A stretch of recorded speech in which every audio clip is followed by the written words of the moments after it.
Today's show is brought to you by Lovable.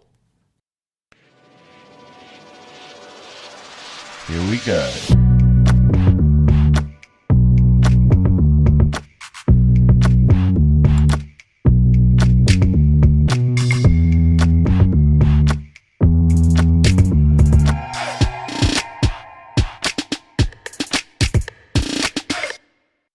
Excuse me, do you want to play chess with us? No? Please. Chess? Who wants to play chess? Chess? Forget it. Should we just go inside and play Title Tuesday? Okay, let's go. Looks like Farouche's almost getting it done on the board. Should still be a draw. He's losing now suddenly. He's throwing a thorn into the white side, holding on here for dear life. The nerves are kicking in. He's playing with Ghost, afraid to commit. Did he lose on time? The clock is his worst enemy right now. Oh, look at this. He's trapped his own king in the corner. The black rook is hit as well. Whoa, is this a blunder? Checkmate is coming.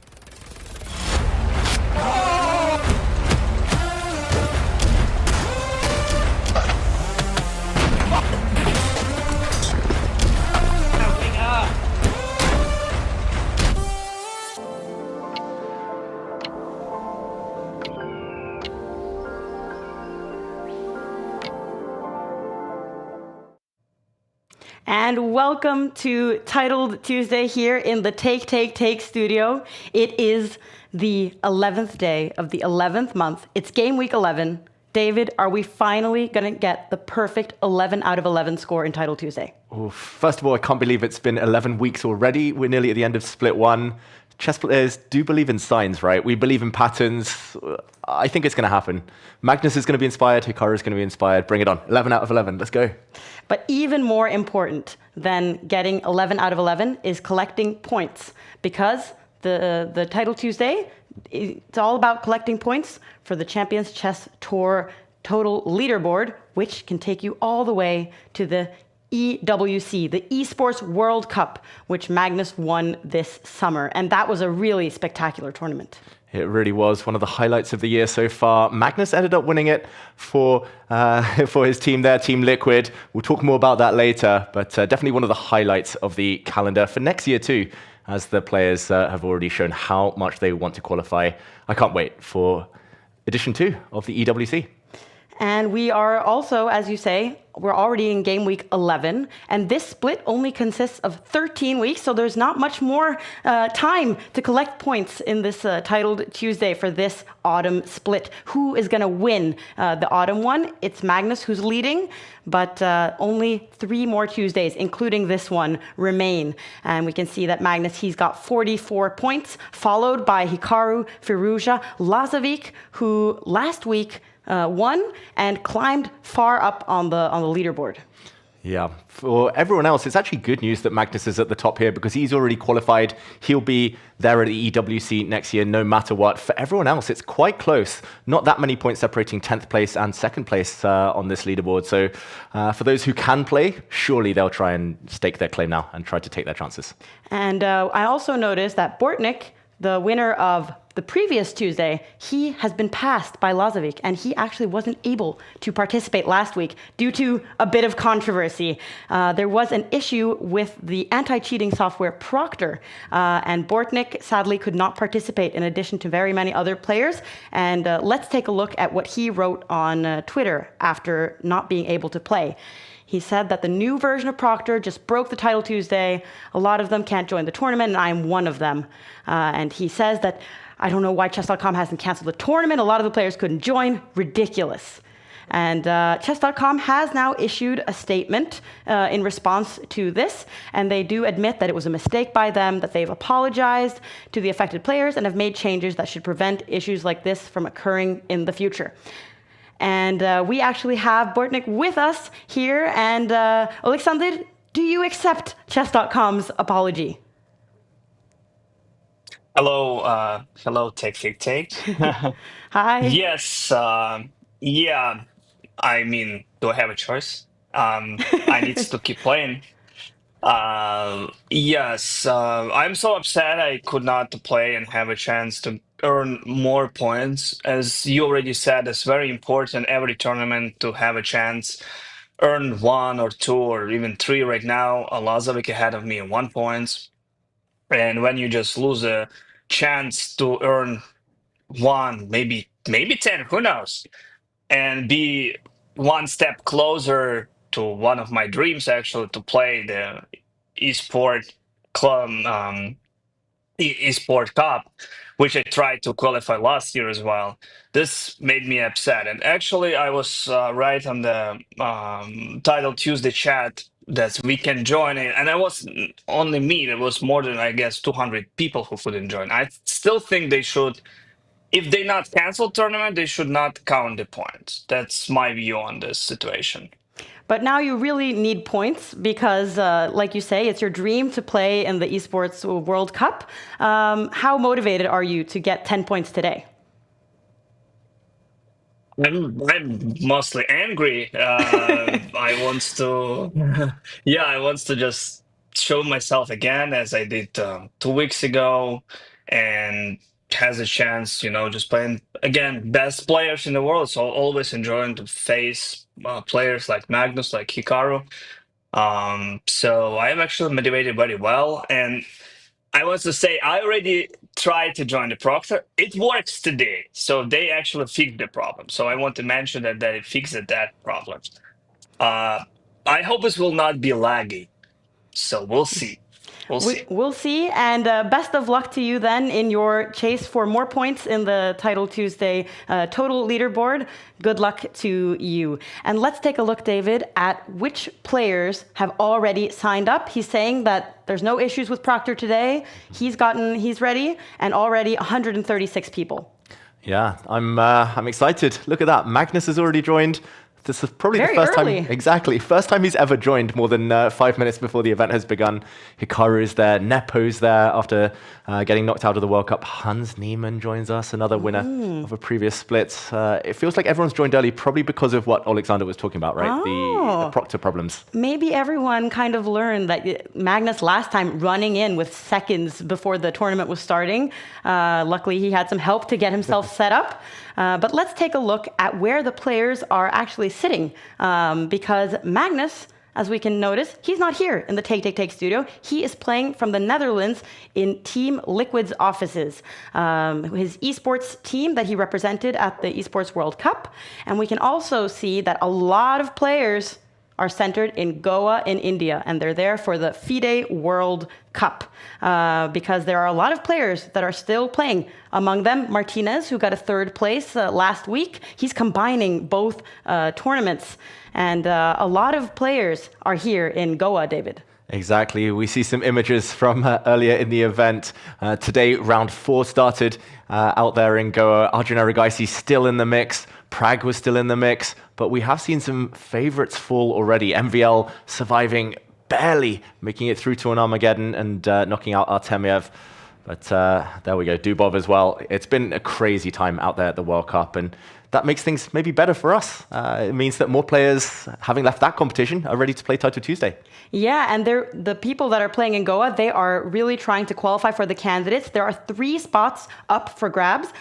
So it's an incredibly important tournament, but so is Title Tuesday because you've got the Esports World Cup, you've got the Candidates Tournament, and the World Championship title. There's so much important stuff going on at the same time. A lot of these players are combining both. And what we could also notice on that poster was that there was a new name that had qualified for the candidates since the previous Tuesday, and that is Hikaru Nakamura, who has played now 40 games and is therefore the highest rated player to have done so this year and qualifies via the rating spot. But these guys, they are focused on those other 3 spots up for grabs in the World Cup.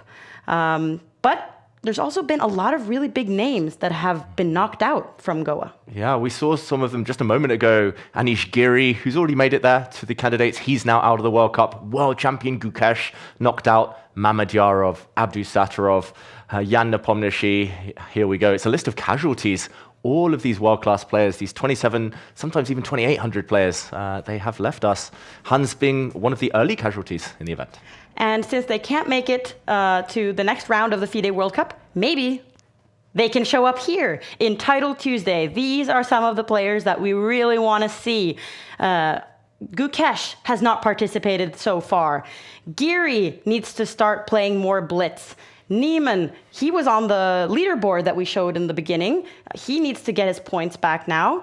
Nepomniachtchi, Abdusattorov, and So, these are some of the biggest names that we really hope will participate today. Let's take a look again and see if there are any more people that have signed up. 180 players. Do we see any of these names? We do. We see Nepo. It's good to see him back. And Hans Niemann. Still waiting for Gukesh. Giri, he's been kind of flirting with Take on X, just saying, I might play, I might not play, teasing us there. It's great to see some big names, but we want more. We want more. And let's take a look and see if Magnus is ready. He is signed up here in the players. And we see here his entering his office in the Netherlands for Team Liquid.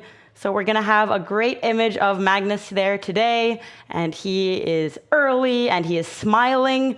We like to see Magnus in this mood. Exactly. It's nice to see him not running and stressed last minute before the tournament starts. He's been enjoying his streams, right? We've been hearing from him. He's been kind of explaining his thought process as the games go along. And nice to see him really enjoying this new Title Tuesday format. And we also have to say hello to a very special guest this week. Yes, we have Julien Song, the famous chess streamer and also, of course, an international master, so a very good chess player. He is here with us. He's actually sitting in Magnus's office while Magnus is in the other office. Julien, he has become one of the biggest content creators in chess, and this is his story. Hello. Is it possible to ask you a question for a video? No. No? When you ask people, it's random people you don't know. It's very stressful. Do you know who is this guy? Yeah, exactly. Congratulations. So my name is Julien Song. I'm 32 years old. I'm French. I'm a chess content creator with more than 1.5 million followers across all channels. And I'm also an international chess master. I think I have the answer. Everybody knows Magnus here. My parents, they didn't want me to work in chess. So I had to study. I did a business school, engineering school, and then I had a corporate job. But then during COVID, I decided to quit my job. My father, he took my chessboard in my bedroom, and he took it, and then it was broken because he threw it, in the room, and he told me like, "But what are you going to do now? Like playing chess in your bedroom every day?" But now it's different. I think I proved them wrong, I think, now. Now they're very happy. And now I've been doing content for more than 4 years. Ok. Ah ouais, merde. Si Magnus est vraiment connu en Norvège. One of my main goals is to promote chess among all the French-speaking countries because I'm French. It's important to have like a mission because it gives some meaning, some sense to what you're doing every day. Very lucky to be able to stream here, like where Magnus usually sits. I have all the giant glasses that he uses all the time, all his trophies, his YouTube trophy. This is my main channel, YouTube. Et de façon Weakness and strength. Au niveau des fails, que c'est... I'm 26 rating. So I hope at the end of Title Tuesday I still beat 26. And it was very good to get to know him and see that he's played against a lot of these top players already. But while we only have a minute left until we're getting started, David, I have to ask you, who have you picked as your player cards for this week? Yeah, every week I pick 3 players to keep an eye on. And this week I have started with Denis Lazovic, the winner of last week's event. I've given him an 86 overall, but that is fast climbing, judging on his current form, one of the best blitz players in the world. Next up, it is Hikaru Nakamura, the new candidate, official, confirmed. He'll be fighting for the World Championship title next year onwards. And last but not least, I have gone for Julien Song. I've given him a bit lower. He is an IM, but on his day, he can still beat anyone. We'll be cheering for him here. And with that, let's kick off Game Week 11. Round 3. Oh, and did we see a blunder by Mitraba? He did. I think he simply forgot that this move came with check, and look at the pain on his face, Mitraba. He gives a check. He has to keep checking. His time runs out. No, he's still going. Jose Martinez, and Magnus does win on time. Oh boy. Connection gambit, time gambit, everything all at once. but we win. What? Is massively better. What's happened here? Magnus Carlsen has blundered. Hikaru is narrowing his eyes. He might have seen it. Knight takes pawn. Rook takes pawn. What a way to just ruin the game in one move. And Hikaru takes the win. We're getting ready for 11 rounds of 5 minutes per player, no extra time, which leads to a lot of like dramatic final seconds. We are getting ready. It's all about getting these Champions Chess Tour points. First place gets 10 points. We heard it from Bortnik. It means a lot to these players because that is one of the ways they can qualify for the Esports World Cup. And Magnus currently in the lead. Let's see if he can get his third 10-pointer in a row. And we have actually started the rounds. We are ready for the first game. Magnus is playing against a Turkish FIDE master. Yes, and Yavuz, I'm going to call him. And Magnus starting with the black pieces this week. He is the second seed, just behind Hikaru Nakamura. That's on the Chess.com ratings. We see that Magnus's opponent rated very high. This is the English opening. Very symmetrical so far. I'm expecting black to soon start copying what white has done, try to bring his knight out, maybe get castled. And it's what we call the symmetrical English. But already, Magnus not necessarily playing the expected moves. Queen in front of its bishop, and that has given white an advantage. Magnus definitely freestyling here. Normally, if he survives the opening, he becomes the favorite. So can his opponent try to apply some pressure before black completes development here? Yeah, and I've seen that we've had these voting sessions for what opening Magnus has to play, but sometimes he also just has to respond to what his opponent is doing. But I feel like the first couple of openings and this mood that Magnus apparently is in, it can lead to a lot of weird situations early on. It really can. And we've been doing those votes on social media. Normally it's for Magnus to choose his first move with white. That normally puts him in a creative, experimental mood. Here with black, he's taken the knight, giving up his beautiful fianchetto dark square bishop, but he's going to be arguing that white has doubled pawns later, and the eval bar saying much, much better for his opponent now. I'm going to ignore that temporarily. I think Magnus has got a plan in mind. He's going to push his pawn forward, fianchetto his remaining light squared bishop. He's going to bring his knight out. Still great light squared control for him. So I think for now, maybe Magnus playing something a bit dodgy, a bit suspicious, but he'll try and make it work. He's usually gotten away with it, though. Oh, and I'm so sad to see that Team Liquid has not given Magnus like a huge vase to drink from. That is often one of the favorite things I have to look forward to in the beginning of the broadcast. Yeah, he's got a mortal glass. Maybe he'll play like a mere mortal for once. Slightly better now for black already. I think that's a bad decision, this last couple of moves by his opponent from Turkey here. White now has isolated double pawns. Not only that, but white's bishop is really, really bad on the edge of the board. As we see one of our featured chatters there at the top cheering on Magnus, asking him to show everyone who the real boss is. I think already he's the boss of this position with black. Yeah, he looks like he's taking it pretty chill, and he has a solid advantage as well when we look at the clocks. Like we say, it's only 5 minutes per player, and they can't get any more time. So it's very important to... Oh, a lot of big decisions from Magnus here. Exactly. It's important to play fast, and instinctively, Magnus has instinctively given up the exchange.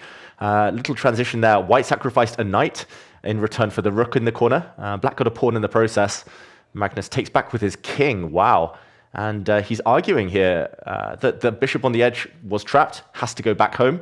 And Magnus is going to play his bishop out next move, try to trade off white's beautiful light squared bishop. And he's going to have two very, very strong knights in return for the exchange. And apparently a blunder by his opponent. I'm struggling to see why. It looks nice for black, the compensation, but he's material down. And maybe it's this move, knight in, jumping to try and hit some pawns, and white's bishop is just the worst bishop I've seen in ages. And it looks like Magnus is quite comfortable with the situation. And he's developing his final pieces, while that bishop just looks like a pawn, really. And how is he even now going to defend his pieces? Oh, I don't think he is. I think he just has to move this bishop out the way, and this will be a very quick victory for Magnus Carlsen. Yeah, unfortunately, that's just such a big kind of burden, that that white bishop. Like you said, it's a big pawn, and it's on the first rank. He's essentially playing checkers. Magnus is playing chess. And we'll see the rooks get traded off, and black's knight is just going to sit dominant for the rest of the game.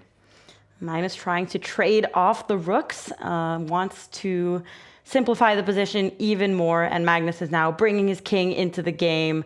It looks like it's going to be a comfortable victory for Magnus, but we have seen like the best players when they are facing much lower rated opponents in the first round, there's always at least one of the best players who's like tripping in the first round. That's true. We've seen Hikaru, for example, lose in round 1.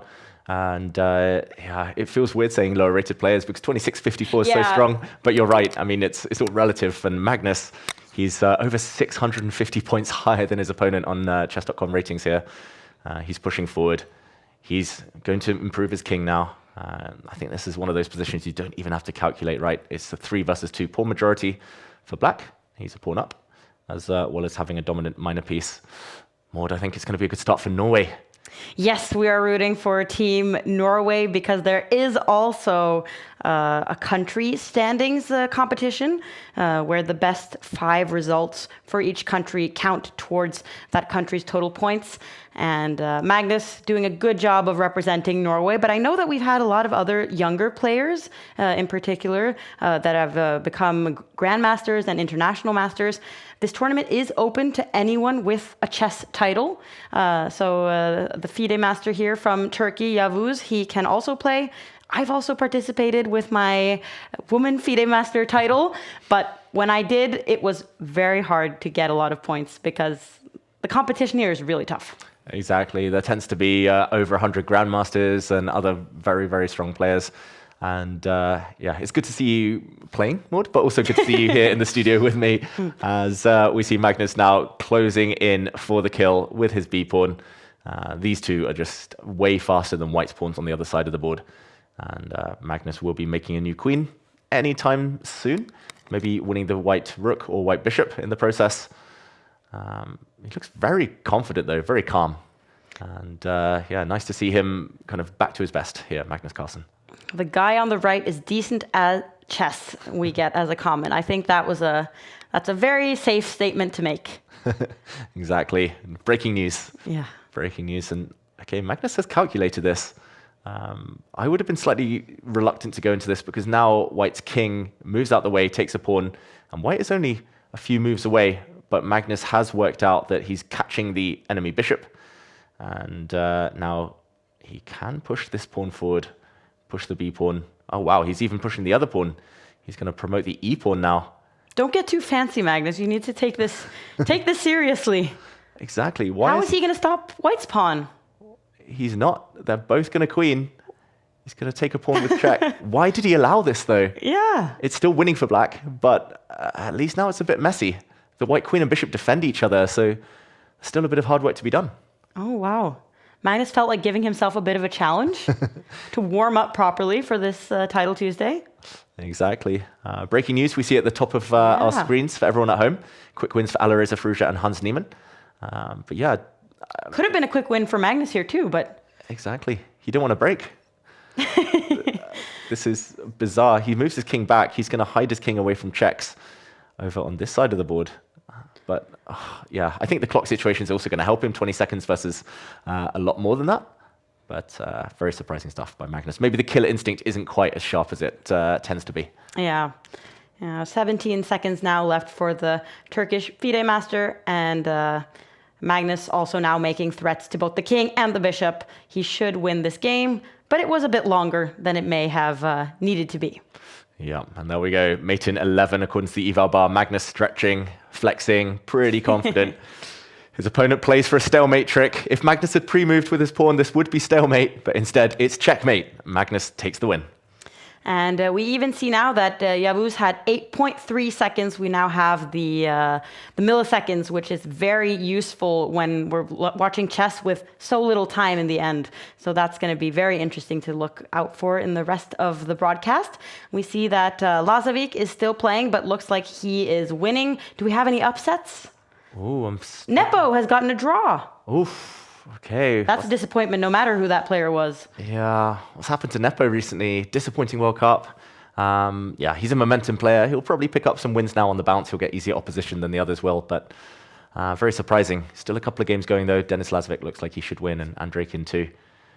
Yeah, other than that, no real big shocks. And here we see the closing stages of Denis Lazovic's game. Oh, but there isn't that much time left. Yeah, not for Ying either. Oh, and that's check's going to end the game. That's going to be checkmate next move now. And Denis Lazovic does get there in the end against Fernando Torres there on the picture. Yes, and Lazovic, who won 10 points last week, probably very motivated to keep up that streak and potentially qualify for the Esports World Cup. But very nice for him to get that win. And we see that Andrejkin probably winning. He's also won a lot of Title Tuesdays through the years. We can notice that. How is our friend in the other room doing, Julian? We can't see it here on this screen, but let's hope that he has been able to win his game as well. Unfortunately, Julian Song didn't win. He lost on time in a very complicated position. He was playing Alexenko, a former candidate. So difficult start for Julian Song. Yeah, I can totally relate to like the first round. If you are kind of on the bottom half of the players, you get someone really tough in the first round. So, okay, Julian, we're rooting for your comeback. And we can see now that most of the big names, we have them with 1 point each. Hikaru, Magnus, Lazovic, Andrejkin. And we already have the pairings for round 2. Okay, and we have a choice of games to jump into. We have, again, a case of favorites against underdogs. We have an all-Polish clash between Duda and Nasuta, but let's stick with Magnus for now, as he plays a very strong player, one of Africa's best. And I'm not even going to try and pronounce his last name, Rakoto Maharu, I think it is, and Fai, as his friends call him. Magnus plays this move, A3. On move 3. Yeah. This was actually played, I believe, in the World Cup. Just today, was it yesterday? Very interesting opening, but again, Magnus freestyling, right? And Magnus has some visitors in his office that have been helping him to set up this studio. We can see some movement there behind him, but very cool that he is in the Team Liquid studio. Yeah, and looking very comfortable right now. Magnus Carlsen, he puts a pawn on h3 as well. He's essentially playing the Italian game, just with colors reversed. That means the black bishop is coming out. Normally it would be white bishop in the Italian coming out to c4. And he's playing in a way that's become very popular with the black pieces. Just he's doing it with white and now pushing his pawn forward 1 square. Already black slightly better because Magnus is playing a black opening with colors reversed. And I think he's just, again, waiting for his opponent to decide, giving his opponent as much choice as possible, keeping all the pieces on the board. And at the right moment, Magnus might get tempted to throw some pawns forward. And Rakoto Maharu, was that how you pronounced it, David? He has participated only 1 time before in Title Tuesday for this split. So it's pretty interesting that he now gets to play against Magnus. I mean, that is one of my main motivations for playing Title Tuesday was I hope I can play against one of the top players that I never get to play against regularly. So it must be very cool for him to get this opportunity now. Yeah, very, very cool. And it's going to be a great experience for him, still young. He's played in some big events. He's played in Grand Swisses, World Cups, Magnus's opponent. But this is one of the biggest games, surely, of his young career so far. We see the black pawn has advanced forward to d5, then d4, blocking things up in the center. Magnus, meanwhile, motoring his knight over towards the right side of the board where there are threats in the air. Maybe the knight coming forward to pin the black knight. Magnus forced to drop back his bishop. I'm going to say the blocked structure here helps both of them. It helps Magnus's opponent keep the game going as long as possible. Maybe we'll see a time scramble later, but it also helps Magnus just go into maneuvering mode as the clocks are level for now, and Magnus is offering a trade of knights. Do you think that Rakoto Maharu's best chance is that this goes to like some kind of time scramble? Yeah, I have a feeling. It's hard to outmaneuver Magnus in these block positions. He's the king of kind of knowing where to put his pieces, even if he's playing moves that the eval bar hates. Yeah, this is good. Oof. Yeah, maybe it was not this exchange that black should have gone for. Maybe keeping the knights on the board, since white is a bit cramped, would have been the best strategy instead. Knights and bishops leaving, and white is going to push his pawn forward and cement this white knight on a beautiful, beautiful square. Engines tend to prefer these structures for black, just since black has more space in the center. That's why it says slightly better. But we're far from realizing any big advantage for either side. I'm impressed, though, by the clock handling by Magnus's opponent. He's looking very calm. He's done nothing wrong so far. He's doing a good job, and he even has a slightly better position according to the bar. And he's from Madagascar, so I guess the time difference isn't too big. Magnus in the Netherlands. That's also one of my favorite things about Title Tuesday, kind of bringing people from all over the globe together to play one tournament every single week. Like 100 years ago, these two would never have the opportunity to play chess against each other regularly. And now they get to face off. Exactly. And talking of face-off, there is a face-off between the black pawn and the white knight. That is a free piece that Magnus has just offered. But take this pawn at your peril. I think Rakoto Maharu here is reluctant to open up some lines towards the king. And there we go. He didn't. He pushed a pawn on the other side of the board, and Magnus does retreat. I think that was a good decision. Otherwise, the g-file would have been open, and black's king would have been very, very vulnerable. So short-term piece sacrifice there from Magnus. Now the black rook is coming over. I really like black's position, I've got to say. I think Magnus might be in a bit of trouble unless he can mix things up. There we go. The kingside totally blocked now. To trade or not to trade is the question. Magnus in endgames, that's probably one to avoid, right? Yeah, I wouldn't want to do that. But at the same time, in the first game, I felt like Magnus kind of prolonged the game with some like interesting endgame technique, if we can use that word. But and I think it seems like Rakoto Maharu here, he is threatening a pawn. He's activating his rooks, while Magnus's rook looks very depressed in the corner. That's a good adjective. Yeah. I was going to be harsher. I was going to say it just looks very, very bad, but you're right. That is not a happy rook in the corner, and the black knight is going round. Like the white knight's going to have one nice square, but it's only one good piece for white. Black's knight equally strong. It's level on the clock. This is going to be very, very close. Black should at some point push this pawn forward, just defend everything on dark squares, and bring the king to the center, maybe improve this black rook. This is going to be a very close game. Magnus, at least, is trying to break out in the meantime. Oof. What are your predictions here for the rest of this encounter? I think Magnus in the endgame will be able to outmaneuver him eventually, but the longer they both spend on thinking and the less time they have left on their clocks, when they don't get any extra seconds or any increment, I think it could get very dramatic in the final seconds. And also because the board is so locked, so the game is going to be long. Look at Magnus's expression. I don't think he's very happy about what's going on. Definitely not. And he pushes a pawn forward. That is a bit risky. If the black knight just moves out of the way now, I'm not sure about en passant. There we go. He does move it. The black rook has access points to hit some backward pawns. Oof, Magnus, he's not happy about this at all. And people cheering for a rook sacrifice. You see it in the chat. It is all about the rook, but probably not sacking itself anytime soon. I love how Rakoto Maharu's camera is just bouncing up and down. That's because he's shaking his leg, right? He's that nervous. Yeah. He's playing the world number one. It kind of looks like he's playing classical chess in some way, because he's like sitting there thinking with his head in his hand. And he's, he must be very happy with the game so far. Exactly. He's played really, really well. He's not done anything significant wrong. Maybe he was a bit better earlier, but okay, that has disappeared. Now we see a bishop for knight trade. That's a very good knight for white, a very bad bishop for black. That's my big fear. But black does have the plan of marching the king forward and trying to win white's pawns that are stuck on dark squares. Or I think your prediction is going to come true. I think it's going to be a bit of a scramble, and Magnus, he's got to hope that his knight can jump later, because it's a bit stuck for now. And I can tell, like, by his expression that Magnus is kind of like, oh, this game has required a lot more thought than I was thinking. Could be a rook trade now, but Rakoto Maharu, he is avoiding that, keeping the rooks on the board. Doesn't want to just be left with his bad bishop against that knight. Or maybe that bishop isn't so bad anymore. Yeah, they do say like even the worst bishop is a pretty decent defender. So yeah, it's tough, right? Like the bishop can never really move; it has to defend its pawn. But at least it does control some squares. Magnus's plan is at some point to push the a pawn, but then his rook will be kind of trapped in front of it. I think Rakoto Maharu should just do nothing. Oh, he offers a rook trade.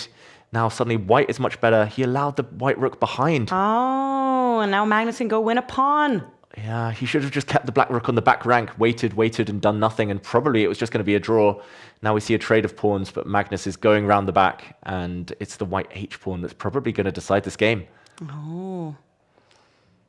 And we also see from our little news ticker at the top that Niemann and Bortnik have had some quick wins in round two. Two of the main competitors in the Champions Chess Tour points table.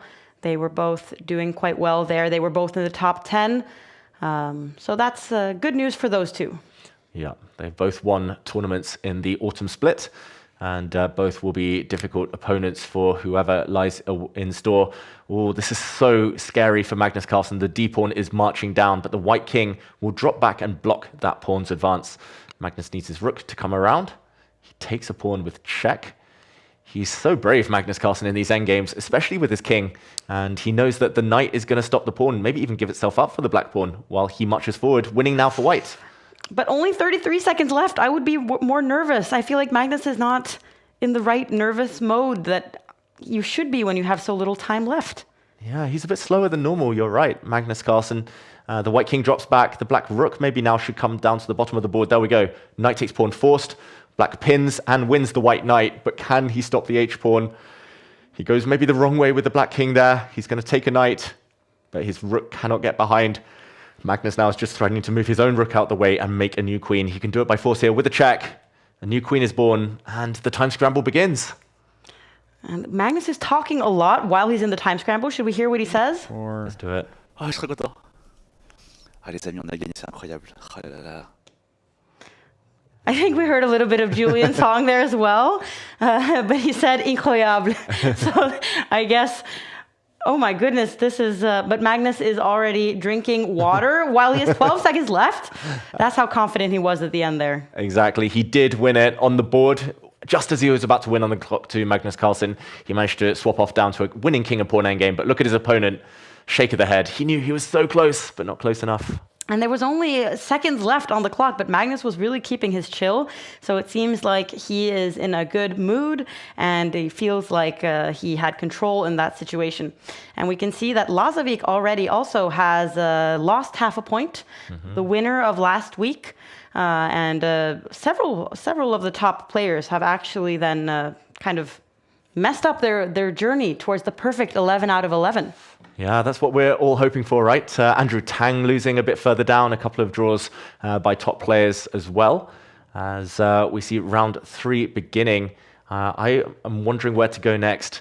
Maybe Hans Niemann, but let's go to Hikaru first, as he plays an opponent who has upset the odds a few times so far in the event. We're just waiting for Hikaru to choose the first move. It's the Reti opening, bringing out his knight on move 1. And how will he develop next? He pushes a pawn forward to e3. Hikaru is in the candidates, but the tournament he played recently to qualify to make his last kind of classical appearances, he was a bit shaky. He wasn't at his best, so we'll see if he can rediscover his top form today. And I can also see that Novozilov, who is a FIDE master, he participated last week and actually got 7 points. So he hasn't participated before that, but his debut in the Title Tuesday after they changed the format was very good for his level. So Hikaru actually getting quite a difficult opponent here. You don't want to play like a young person who's really good at internet chess. That's he's only 15 years old and has a FIDE rating of 2,446. So this is a good player. Very good player. Nearly 3,000 on Chess.com. That is, yeah, that's a level that I struggle to keep these days. It's very strong, it's very quick, and that means that he's a blitz specialist in some regards. Hikaru has traded off the first set of pawns, and we'll see how black recaptures. Just to note that Julian Song won in round 2. So for French fans, or French language fans, yeah, that's very, very good news. And we'll follow his progress a bit later. I don't know about black's last move. The black bishop almost trapped now, probably getting kicked back. And Hikaru is going to strike at the black center.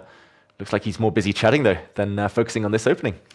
Yeah, Hikaru has always had this, like, he's always has this stream of consciousness while he's playing the games. And it's also always interesting to see him like click around on the board and make arrows and illustrate all of his points. And I'm wondering sometimes if that kind of helps him to perform better in internet chess than in the real world, where he can't sit there and like say, oh, but then he's threatening this and this. Like, I think that he in some way becomes better by talking to himself, which you can't do in classical. Yeah, I mean, I guess you can do, just you have to be very, very quiet. You just have to whisper to yourself under your breath.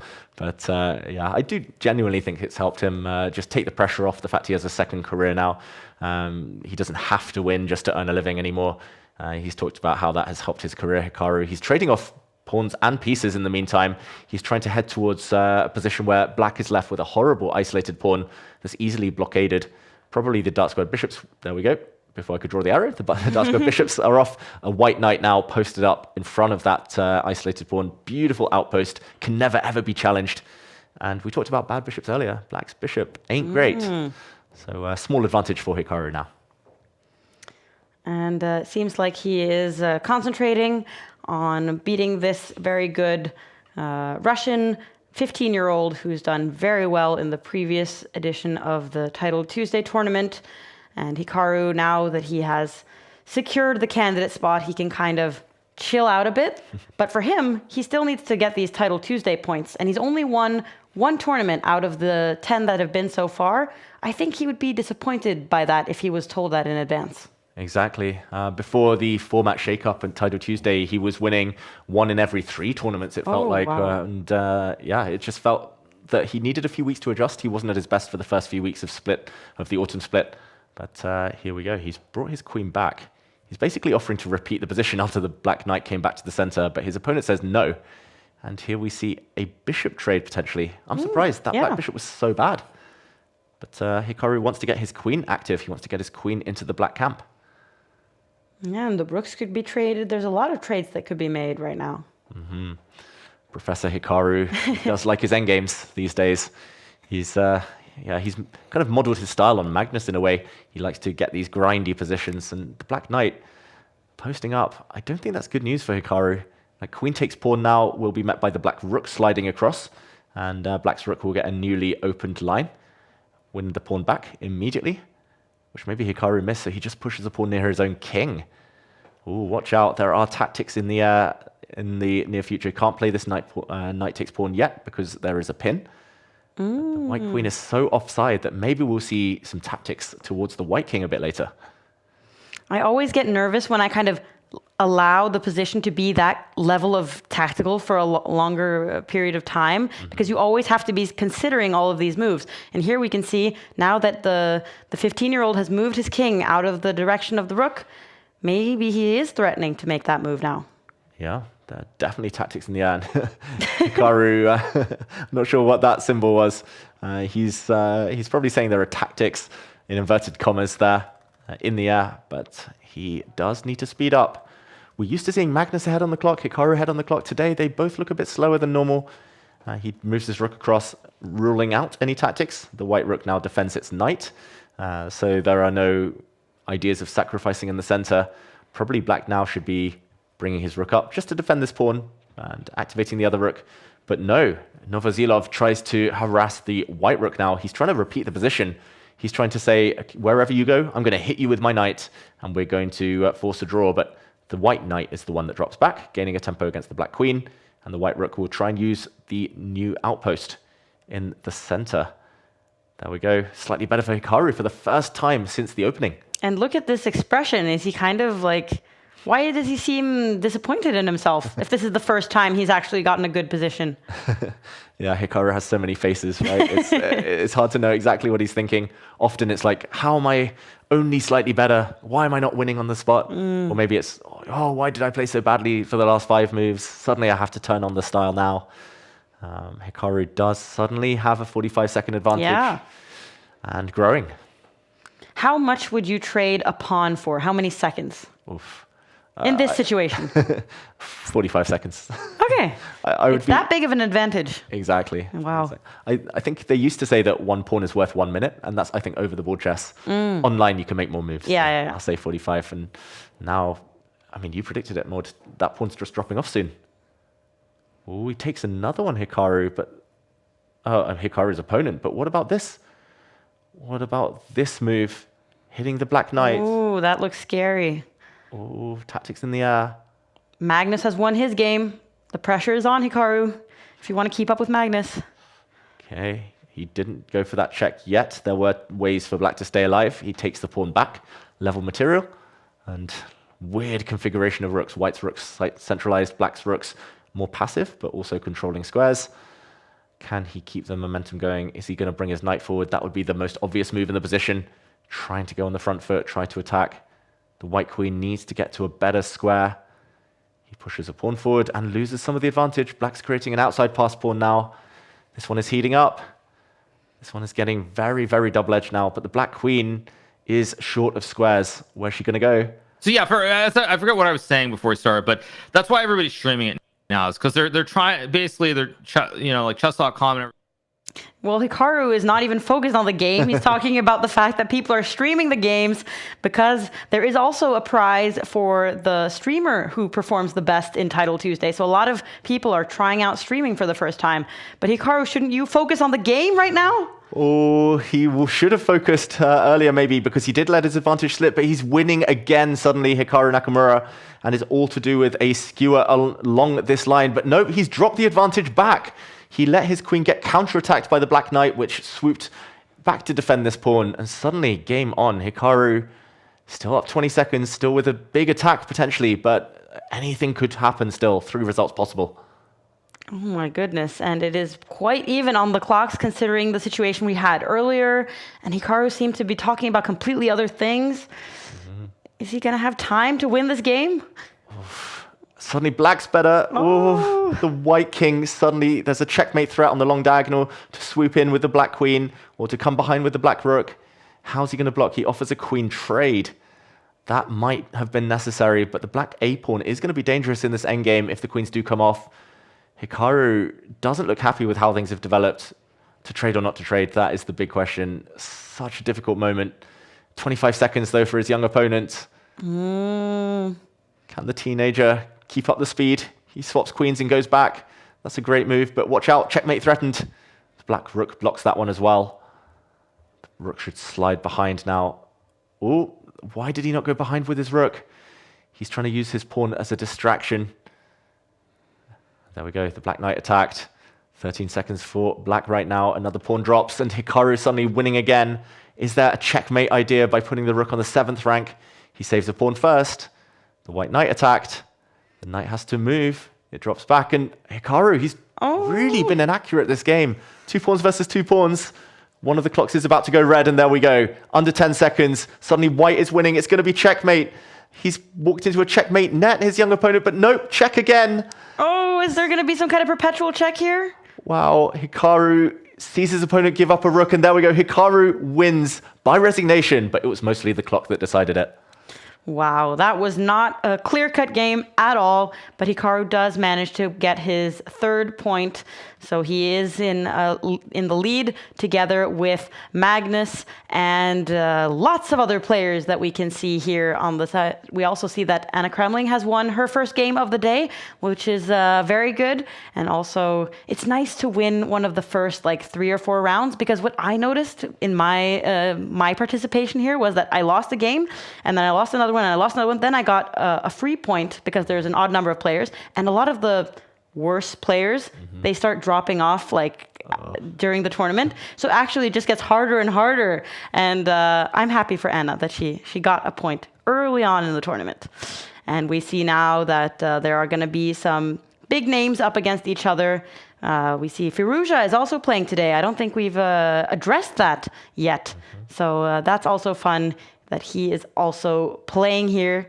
And we will be following his game, the game of 2 French players. Well, at least Firouzja is representing France, and Bacro. So that will be interesting to follow. Both of them here have 3 points each. Yeah, it's the French number 1 against the French number 3. As we saw Bacro eliminated in the World Cup quite early on, I believe in round 2. Firouzja didn't even play in the World Cup. He's so focused, so locked in on the EWC and this whole Champions Chess Tour circuit that we're talking about. It's the Catalan opening. We see Firouzja appear.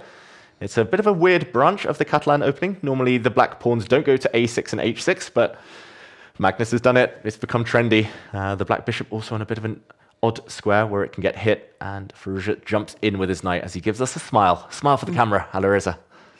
Yeah, and he seems to also be talking. A lot of these players are streaming their games.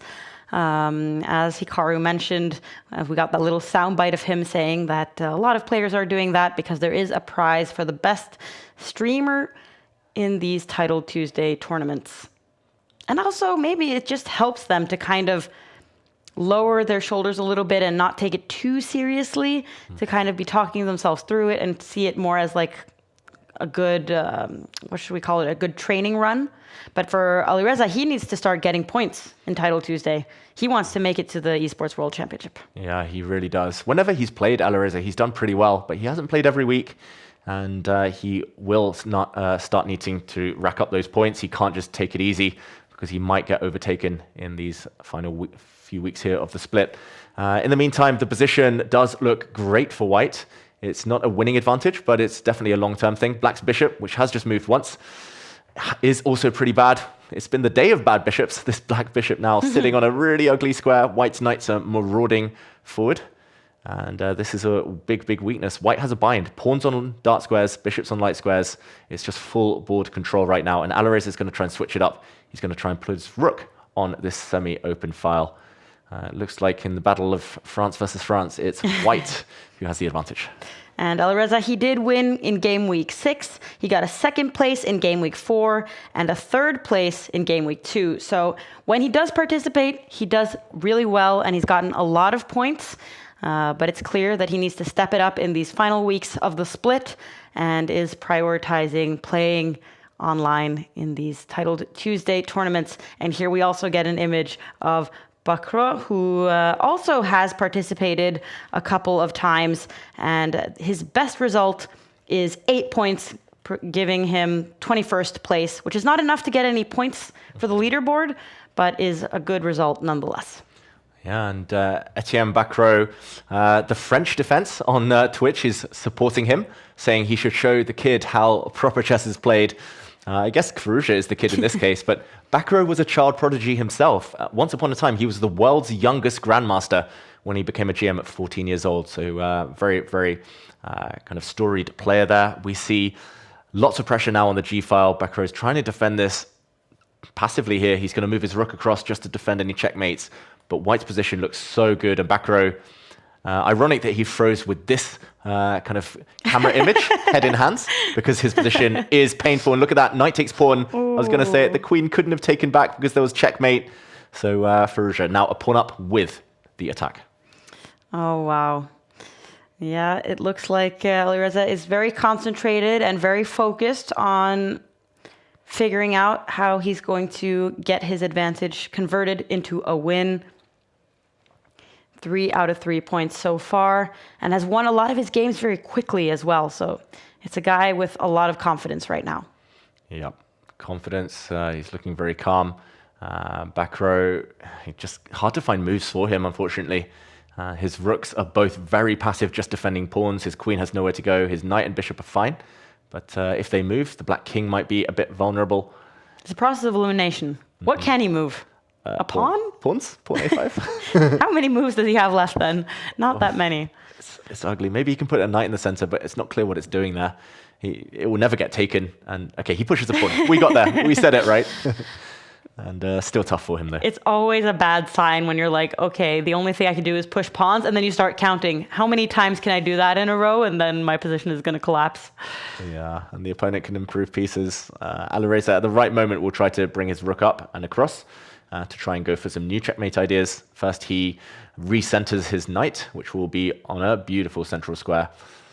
And yeah, lots of back row fans today, it feels like in the chat. Yeah.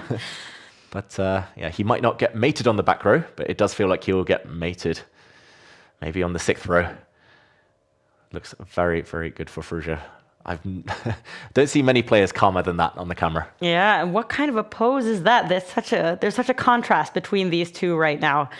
I can't believe that that's what Alireza considers a comfortable way of sitting and thinking. But he's not even thinking that much. He has a huge time advantage as well. He seems to be really comfortable in this game. Ooh, big danger here for back row. Again, process of elimination. He can't move much. If he moves the knight, I was going to say there is... Oh, if you take back with the knight, there would have been queen takes pawn, queen sacrifice, and a checkmate with the white rook still in the air. But, oh, Alireza, he's let his opponent back in. Has he? If queen takes queen, knight takes rook is a check. And black will take back the queen next, having profited. Okay. Oh, and they're going to trade queens, and it's going to be an endgame. Yeah, and white's a pawn up, but suddenly black's rooks get the open file in the endgame, and now checkmate's off the table. Alireza has to do it all over again. Wow. But only a minute left for Bakro. It will be interesting to see if that is enough time to deal with this endgame. Ooh, he should have taken the open file. Now white's rook dominates on this line, and all white needs to do is avoid getting his rook trapped. He brings his king forward. He trades off some pawns. He's going to continue advancing with his king. And this should now be winning. Hans Niemann wins and moves to 4 out of 4. Firouzja is likely to join him when we hit the first break of the day because of the clock. 2 minutes up, but also because of the board. 1 pawn up. And Maud, it's hard to see it come back now. Yeah, it looks like Alireza is finally going to manage to win this game and has a huge time advantage. I mean, Alireza, he's very good at bullet chess when you only have a minute left on your clock, and he has 2 extra minutes at this point in time. I can't remember seeing someone have that much of a lead at this point in the game. Yeah, that's going to compound the misery. Knight takes pawn, that's going to end the game. There's a knight fork in the air, and that also means the black knight will drop off. We might see a knight trade, but Alireza will be 2 pawns up, 2 minutes up. It's time to resign for back row. There we go. Firouzja takes the win. So he now has 4 points out of 4 possible ones. So he is doing very well. Let's see who else can catch up to Firouzja in the lead. We have Julien. Let's see how he's doing. He has a minute extra on the clock. It says he's massively better, but the position seems very chaotic. Okay. Yeah. What is your first reaction to this, David? I'm trying to count the pieces. Yeah, same. He's the exchange down, Julien Song, but he can win back the exchange. It's bishop for rook advantage for black, but that can change any moment. Probably you should try to amp up the pressure on black's pinned rook right now. And yeah, once the dust settles, it does look like he'll have a big attack and at least level material. So it's looking good for him on the clock as well. He's playing against Volanchik chess, which I believe isn't his opponent's real name, but queen takes pawn now has been blundered. You can take this pawn for free. Great move. That pin on the black rook is going to devastate black. Now the black knight as well, hanging in the air. I think that was the winning blow. He found it, Julien Song. A good round for France. Yeah. Well, unless your name is Etienne, Etienne Baccarat. Ooh, queen blocks the pin. There's so much chaos on the board. I can't imagine having 18 seconds and looking at this complete chaos of a position where you have to keep counting how many pieces are threatening what. Yeah, total mess. I fully agree. A queen exchange, and now maybe the winning move is pushing this pawn forward to kick away this black knight from the defense of its other knight. There's still an e-file pin here, and there we go. The black knights can't hold on to each other. The black rook has to drop, and Julien is surely going to win on time. But even if he doesn't, this pawn has got a clear run through. Lots of Julien Song fans in the chat. That's a double attack, a fork. The bishop drops off. 6 seconds for black. Julien keeps taking pawns. It's time to start pushing those pawns. The knight comes forward. Oh, I don't want there to be some kind of weird checkmate with 2 knights. Oh, watch out. Ooh. Probably you go towards the center. Safer. There we go. 3 seconds. He's dodged the checkmates. The knights can dance all they want. They will not be doing any damage. 3 seconds for black. This is great calmness, though, from Julien. Yeah. Just, pushing pawns. Time to make a new queen. 1 second left for black. When is that clock going to hit 0? The black king's moving in. I see some trader pawns now. Oh. And there we go. Julien wins, I think by resignation, but his opponent was about to flag. Yeah, that was just in the nick of time that he managed to give up. So he is happy now that he has 2 points out of 4. Ouais, j'ai dépassé 700 000 abonnés. Youhou! On a dépassé les 700 000 abonnés. Incroyable. Et en live, on a dépassé les 100 000 abonnés. 700 000 abonnés sur YouTube, c'est incroyable. Ok, Did he c'est just pas say un that he milestone. passed a million subscribers live just now? I think he passed I wish I was better at 700,000. French. 700,000 Oh, okay. followers You're better on than YouTube. me. I don't know. Maybe he's talking about 2600 rating and Chess.com. Oh, maybe. Lots of big numbers when it comes to Julian Song. Huge following on Instagram, YouTube, of course, and pretty decent Chess.com rating. Yeah, and he says that he wants to bring chess to the French-speaking world. So he was, of course, speaking in French. The players now have a short little break, which I remember when I was playing. Like I had to run to the bathroom. Like you don't have time to do anything because it's just so like round after round after round. Like sometimes you only get like a 20-second break between the games. So the players should use this time to reflect a little bit and now they need to get serious because a lot of the best players are left with 4 points and they're going to start meeting each other now. Exactly. It looks like only 15 players still on 100%. It's only those 15 can get the 11 out of 11, the Bobby Fischer score, as they call it in the US, because he did that once in a classical tournament in the US Championships. And of course, that's what we want to see as well. But we did see Bortnik lose, one of the favorites. Jan-Christoph Duda lost his game. And Muradli, a rating favorite, losing as well. So the top seeds are dropping, just like they are in the World Cup. Okay, but we are ready for the little break that we have after round 4. Here we go.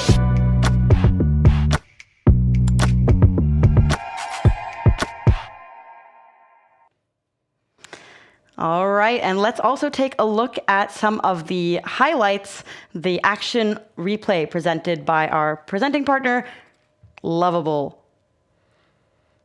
And it was a game between Magnus Carlsen and one of Africa's strongest players, Rakoto Maharo. And we jump in at an equal position just as it starts to turn for Magnus, whose rook gets round the back and starts winning some pawns. The clocks were both dropping quite low here. Magnus was definitely looking nervous. He'd stopped talking at this point, fully focused on the chess itself. He starts giving some checks with his rook. But eventually it was a story of passed pawns. And Magnus's pawn, just highlighted there, the pawn on the edge of the board, started running through. It soon became a queen. It was able to trade off some of Black's pieces. And there we go. Magnus took the win. His opponent just down to 1 second when the game ended. Yes, so that was our today's action replay by the presenting partner, Lovable.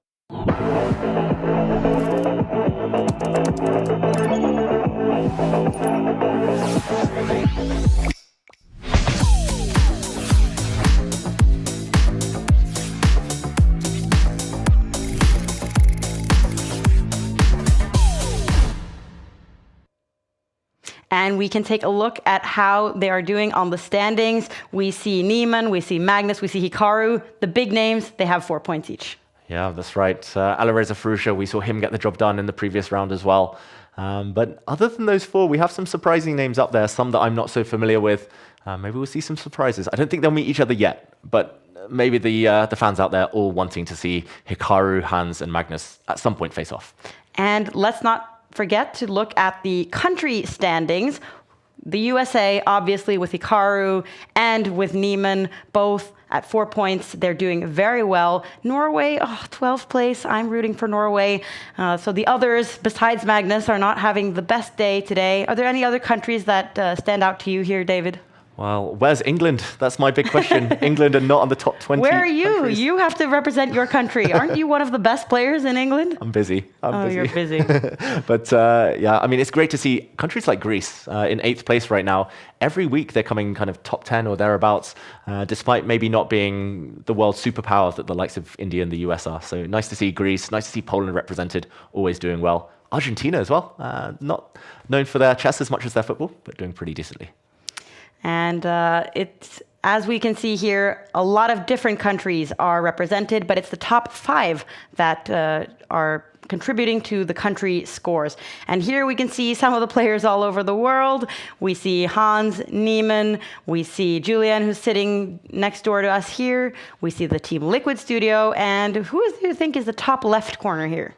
Oh, that's got to be a streamer, right? Like there's some awards in the background. Someone's just there checking out Magnus's chair. It's clear they're taking a break. Exactly. They're using the little break they have to get out of their chair. And Julian, he's still streaming, talking. What is he doing now? He's rolling the opening dice. Oh, rolling the dice. So he's going to decide what opening to play based on this dice roll. And it's a 20-sided dice, since there are 20 possible opening moves for white and with black. And depending on Magnus's mood, he likes to choose his openings according to what the chess gods tell him. I don't know if Julian's doing that. If he is, fair play. He needs, maybe he needs to be told to play proper openings. But it's always fun to see players freestyle, right? I'm betting top left is Anna Kramling's setup. Okay, I'm not sure. maybe. Best guesses in chat. Nope, it was Hikaru. Oh, boo. I was wrong. But that wasn't Hikaru's usual setup. No, it wasn't. We know his background. We know with the neon lights and the picture of himself and the pineapples and everything in his background. Exactly. So he's sitting somewhere else today. So that is interesting. But the players are getting ready for the 5th round, and now they're going to have to start playing against each other. It's usually round 5, round 6, when the big names have to start facing off. Because now there's only 15 players that have 4 points left. And we do get the new round, and we see that Magnus, he's playing against Golami. Hikaru playing as Durabaili, who is in the lead as well. So this is going to be a very intense round for many of the players. Yeah, very, very important. Once we hit the second break, that's when we can start talking about who's going to come first. But in the build-up to the second break, these next 4 rounds, it's about jockeying for position, trying to stay on 100%. And Hans Niemann, we start with him.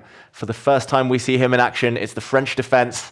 And it could become one of the craziest variations of the French defense if Hans has the courage to push his pawn forward. Often the white queen comes out to start attacking pawns as well, and it gets a bit wild. But no, his opponent pushes a pawn.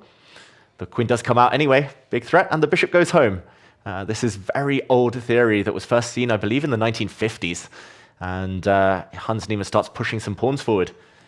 Let's see whether he can keep up his momentum. What a rating that is, 32-22. That is sky high. Hans Niemann, so dangerous at Blitz especially. But he is playing against an 18-year-old Polish grandmaster who also has a rating of 2,972, almost 3,000, who is not an easy opponent for Hans, who does have 4 points out of the 4 possible. And last week, he got 6 points in what was a very tough field. So this is a good opponent. But Hans, obviously, the favorite here. Yeah, very, very interesting position as well we found ourselves in. Black slightly better already, apparently. Hans Niemann looking off to the side, not even looking at the board as he makes some moves. And Black now significantly better. Maybe it's because the white queen is going to be kicked to the side of the board. She's nearly trapped, only has 1 safe square to retreat to. But Hans looking confident in the meantime. Okay. Maybe the black king is going to castle towards the left side just to try and seek safety over there. And the white queen has been kicked back. And what do we think here? Hans playing quickly, but questionable moves. Yeah, and he's not talking. I mean, Hans has been known to do some streaming as well, but it doesn't seem like he's doing that now. Or if he is certainly very concentrated on the game in front of him. And finding good moves, making sure he doesn't lose his queen, taking this opponent seemingly very seriously. Yeah, and big moment there. White could have potentially pushed a pawn forward due to a pin to try and kick away the black knight. But that option wasn't used by Hans Niemann. He just wants to keep the tension. Black pushes a pawn. Everything very, very solid on light squares. And okay, Hans, I see this being his strategy quite often in Tidal Tuesday. He just kind of waits, just as our feature chat says there at the top of our screens. Don't tilt the Tuesday. He just waits and waits and waits. Doesn't get tilted anymore. And he takes his chances when they come. And there we go. Black's king is castled very safely onto the other side of the board. With locked pawn structures, it tends to be a long, long game. So I wouldn't be shocked if this comes down to a big time scramble come the end of it. And Hans has so far been using his time very wisely. He's had a lot of quick moves and is now advancing on the queen side where the king of his Polish opponent is located. It's like a war on both sides of the board. Who is going to be the first to attack? Exactly. Who would you pick here? White or black? Which attack is more dangerous? Oh, I always feel that the attack that is most dangerous is the one that is against me. So I would just, no matter who I was, I would be a little bit worried in this situation because an attack is incoming, no matter who you are. So if you're white, you think black has the advantage. If you're black, you think white is better. Basically. That is my negative way of viewing my games. I know the feeling. I think all chess players were always kind of worried that the game ends in some sudden mate and it will go down in the history books. Your opponent will be telling their friends about it. I think Malik is kind of, he seems to be retreating and defending his king and having a focus on that. So maybe he's thinking the same way as me, that like, oh, this looks scary. I have to put all my pieces in defense. But now Hans actually locks the left side of the board. Wow, that is very interesting from Hans Niemann. He's essentially arguing that this has given him one beautiful square that the white knights will have access to. Black gets a square as well, but black's knights can never land on this outpost here on the c4 square we're highlighting. Nothing can ever get there. There's no route forward. So although it is blocked, Hans Niemann is the only one who can ever open up that lock structure with his pawns a bit later. Maud, I think we're going to soon see, okay, maybe not after this move, but later see a king march over to the other side of the board, where the king is safer before blowing open the right flank. This is very interesting now. It's always fun when there are many king moves in a row, and Niemann can also find perhaps more safety on the other side of the board where the pawns are more locked. But the bar is saying that he is much better after this recent move by the Polish grandmaster, the 18-year-old, who is aggressively trying to open the left side of the board. Wow. Sacrificing a pawn? Yeah, maybe he's miscalculated here. Maybe he thought after a trade of knights that the black rooks could go hunting for that pawn. But as soon as the black bishop ever moves, there's going to be a nasty, nasty check. Oh. So that's going to be a fork. It's going to hit the black king, hit the black queen. You cannot get greedy really ever and win that pawn back. We are being told that Hikaru is in big trouble against Durabaili, the strong Azerbaijani grandmaster. But for now, it does look like it's good news for at least one American, Hans Niemann, with a big, big advantage as he brings his rook to stare down at this backward pawn that can never, ever move. There we go, a check, kicking the black king into the corner. Oh, look at the rook and the knight in perfect positions now. And it looks like Niemann is just like squishing Malik, and he almost doesn't have any pieces that can move forwards. Yeah, today's just been a tale of block structures, one side getting very, very kind of cramped, and the other side just trying to build up for the breakthrough. Look how the piece is flooding forward now for Hans Niemann. And Sarana, who also had 4 points before this round, has lost his first game against an international master, so a small upset there. Sarana, who has also won a title Tuesday in this season and won many times before the format was changed, so he's probably quite disappointed that he has lost this fifth round. Yeah, tough times for Alexei Sarana, and losing with white today in the World Cup. That's going to be heartbreaking to Jose Martinez. He's got to win on demand tomorrow. He was probably hoping for a confidence boost in this tournament. Yeah. But not so far. As Hans Niemann just going round in circles, he's trying to eat time off his opponent's clock. This is very good advice for everyone at home. If it is a block pawn structure, don't rush. Just play quick moves, keep improving your pieces. Eventually, your threats will tell, and your opponent might be losing time on the clock. And there we go. Desperation from Jan Malek. He gives up a pawn. That can be taken in a couple of different ways. Probably it should be this pawn taking, but now black's trying to seek some counterplay on the other side. Hans switches his attention. Very, very two-sided black's problems here. On the king side, queen side, everything. And white's bishop is coming in. White's now a pawn to the good. And the clock is, well, playing such a big role in all of the games we see today.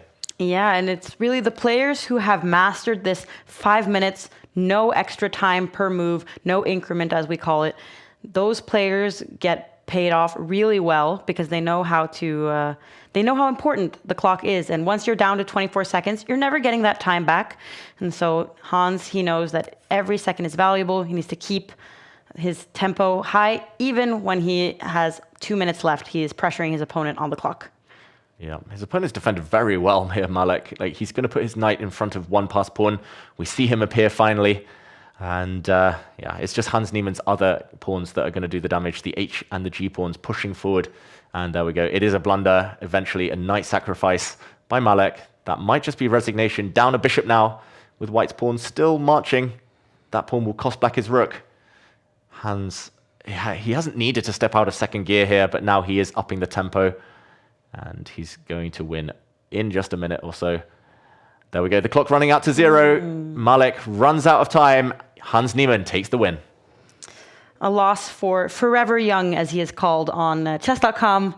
Good name for Malik, but sadly not the best result. But still, he has 4 points. And here we see Hikaru has a minute left against Durabaili. And what do you think of this position, David? Ooh, it should be a draw now. Durabaili would never, ever lose this with 1 minute on his clock. But 20 seconds. Oh. Hikaru might try and flag. Black's now a pawn up, 2 versus 1. And Hikaru's messed it up. Now the black king is going to come. The black pawn is going to trade off. And this is a winning endgame because the white king is so far away. Oh. The black rook should have gone across the board. It's well known in these positions, but I just think he has no time, Durabaili. And now he might have to agree to a draw. There we go, rook trade. Hikaru bails out, gets the pawn. And it is peace at the end. But Hikaru so close to winning on time. Durabaili so close to winning on position. Yeah, they're both disappointed from this result. So that means that Hikaru no longer has 5 points. Let's see how Magnus is doing. We just managed to see that he won his game. He was massively better. He had way more time. Magnus has now 5 points. He has an 100% score. He's very happy with that. And how many other players are going to have a perfect score? It's Niemann, Firouzja, Shimanov, and Yihan, the international master who was able to beat Sarana. So there's a lot of tough opponents, but not many people left on the perfect score yet. And Magnus is eating as fast as he can between his rounds, trying to get some energy because he'll need it for the next half of the tournament. Yeah, that's clear. But 11 out of 11 still on the table. I wonder whether we can jump into Julian's song. It's a mad time scramble over there. They've both got seconds left. Look at this, 5 seconds versus 5 seconds. Julian has an extra rook. He's totally winning. Can he win in time? The pre-moves. He's got to remove the white rook, take it off, take the white pawn. He's going to be safe. He can't lose, but can he win? Can he deliver checkmate? Look at the clock. And he wins on time. Wow. Ah putain. Ah là là. Ah, je suis choqué. Oh là là. Oh là, j'ai vécu 10 000 émotions là. Oh là là, c'était horrible. Ah, putain, on a gagné. Wow. Well-deserved win there for Julian Song. Nice to catch the end of that game. He took down a very young opponent and someone rated very highly, 2750 on Chess.com. Wow. It's so impressive to have like the reaction skills in these like final moments and how creative the players are when they're doing these pre-moves, trying to kind of sabotage the opponent's pre-moves by doing unexpected stuff.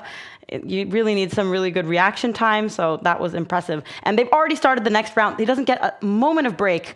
He just manages to laugh and then bam, we're going to the next round. And Magnus is playing against Shimanov, both of them with 5 points.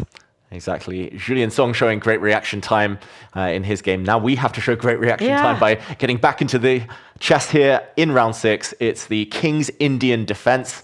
That means that the black bishop sits in front of the black king. This is a very counter-attacking opening. You can pretty much pre-move the first few turns for black. And here we see Magnus go for what we call the same-ish variation. White putting the connect 4 pawns on light squares here. That's a rock-solid center. It's going to be hard to break down, but Shimanov's going to try and chip away at those pawns a bit later. Anyone wondering why bishop takes pawn is bad? That's because the black knight will jump out the way, and there will be a nasty queen check. And that pawn now moves out of the way. This is such a key game. They've faced each other many times, including famously when Magnus arrived 2.5 minutes late in the World Blitz Championship. That was against Shimanov. Oh, nice.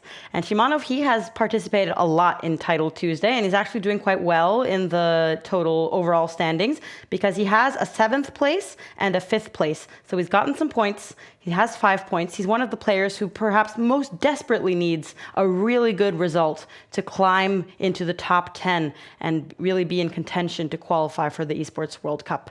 So this is important for him, and he has this opportunity now. He has 30 seconds more than Magnus on the clock out of the opening. It's a good start. Very good start. And the eval bar says it's been a good opening here for black. Normally computers like white's structure. They love this far advanced pawn. But Magnus, what's he doing there? He just brought his bishop forward, to this square. Then he's just retreated it back where it came from. Magnus losing a full tempo there, and this bishop gets in the way of his knight. It feels like Magnus not playing the best moves in the opening, now bringing his knight to the edge of the board. Wow, offering it to be traded. This is huge commitment from the world number 1. He's doubled his own pawns with that little transaction. Now he can push back the black knight from the center, but that would come at the cost of weakening his structure even more. He castles. And I'm going to say this is very, very risky stuff. Shimanov is a very, very dangerous attacker when given the opportunity. So Magnus has basically invited him forward. There we go, pawn pushes. Magnus's king is going to haunt him for the rest of this game. If Magnus can keep control, maybe it won't be the end of the world. But I do fear for him. Shimanov has got to be very happy with the outcome here. Oh, wow. Maybe he's seeking revenge because Magnus did win that game when he came really late to the game, right? Even though he only had like 30 seconds left. He did. I think his opponent was slightly put off, slightly disturbed by that. Probably the cameras as well there, just locking in on the dramatic moment. But Shimanov, he still has an extra few seconds here, but the position, yeah, he's got everything you want when you play this opening. You've got active squares, active knights, weak opposition king. The black queen can come forward later on. Probably not yet. It might get trapped there, but it might try and jump. This is very, very dynamic stuff. What do you think Magnus thinks about this position? Let's try to hear what he says. This I was initially not convinced by. It's called... He seems to be taking it very chill. Yeah. I think he's trying to focus as much as he can because he knows he's playing someone super strong, blitz specialist, and he knows it's a crazy position. Like all of White's pawns, by the way, are isolated or doubled. I mean, other than this one, which sticks out a bit, it looks like a nice strong pawn, but that one's probably safe. Everything else is vulnerable. Queen and knight combo near the white king. It feels one shaky. of the ugliest king structures I've ever seen. Like these three pawns that are in no way coordinated, a double pawn on the edge of the board, like, can it get any worse than that? Oh, good question. Oof, Magnus, he needs to find some good moves. But first, his opponent is potentially wondering whether to sacrifice. There is the idea of taking this bishop off the board just to get the black knights access to all the dark squares. I think that's the type of move you want to play instinctively. But it takes a lot of courage. Down to 2.5 minutes now, Shimanov. Maybe the clock is going to be Magnus's biggest weapon in this crazy looking position. And there we go. He plays the move I suggest, and the bar hates it, of course. I'm going to say it's one of the most natural moves, the most tempting moves, but it shouldn't be enough compensation for the rook for bishop sacrifice. Black's knights look like beasts. They look so strong. But look, imagine how cool you feel when you just sacrifice an exchange against Magnus, and then you have two knights. You're going for the attack. I mean... I would do it just for show. Exactly. He wants to be in the history books. He wants this game to be in the magazines. But it shouldn't be enough. Probably because the white rooks are just going to defend really nicely. They're going to hold the white king position. Maybe the white bishop just drops back to keep everything nice and protected. I guess a rook is a rook, right? Like, yeah. Better than those knights long term. The viewers are also equally disappointed as me that Magnus is drinking from a normal water glass. Normal glass and not his usual vase. Other than that, I would say the office that he's playing from, 10 out of 10. I like the jerseys behind him. I like the lighting. It looks cool, but we miss the vase. Is that a Captain America jersey in there? Yeah, I was wondering.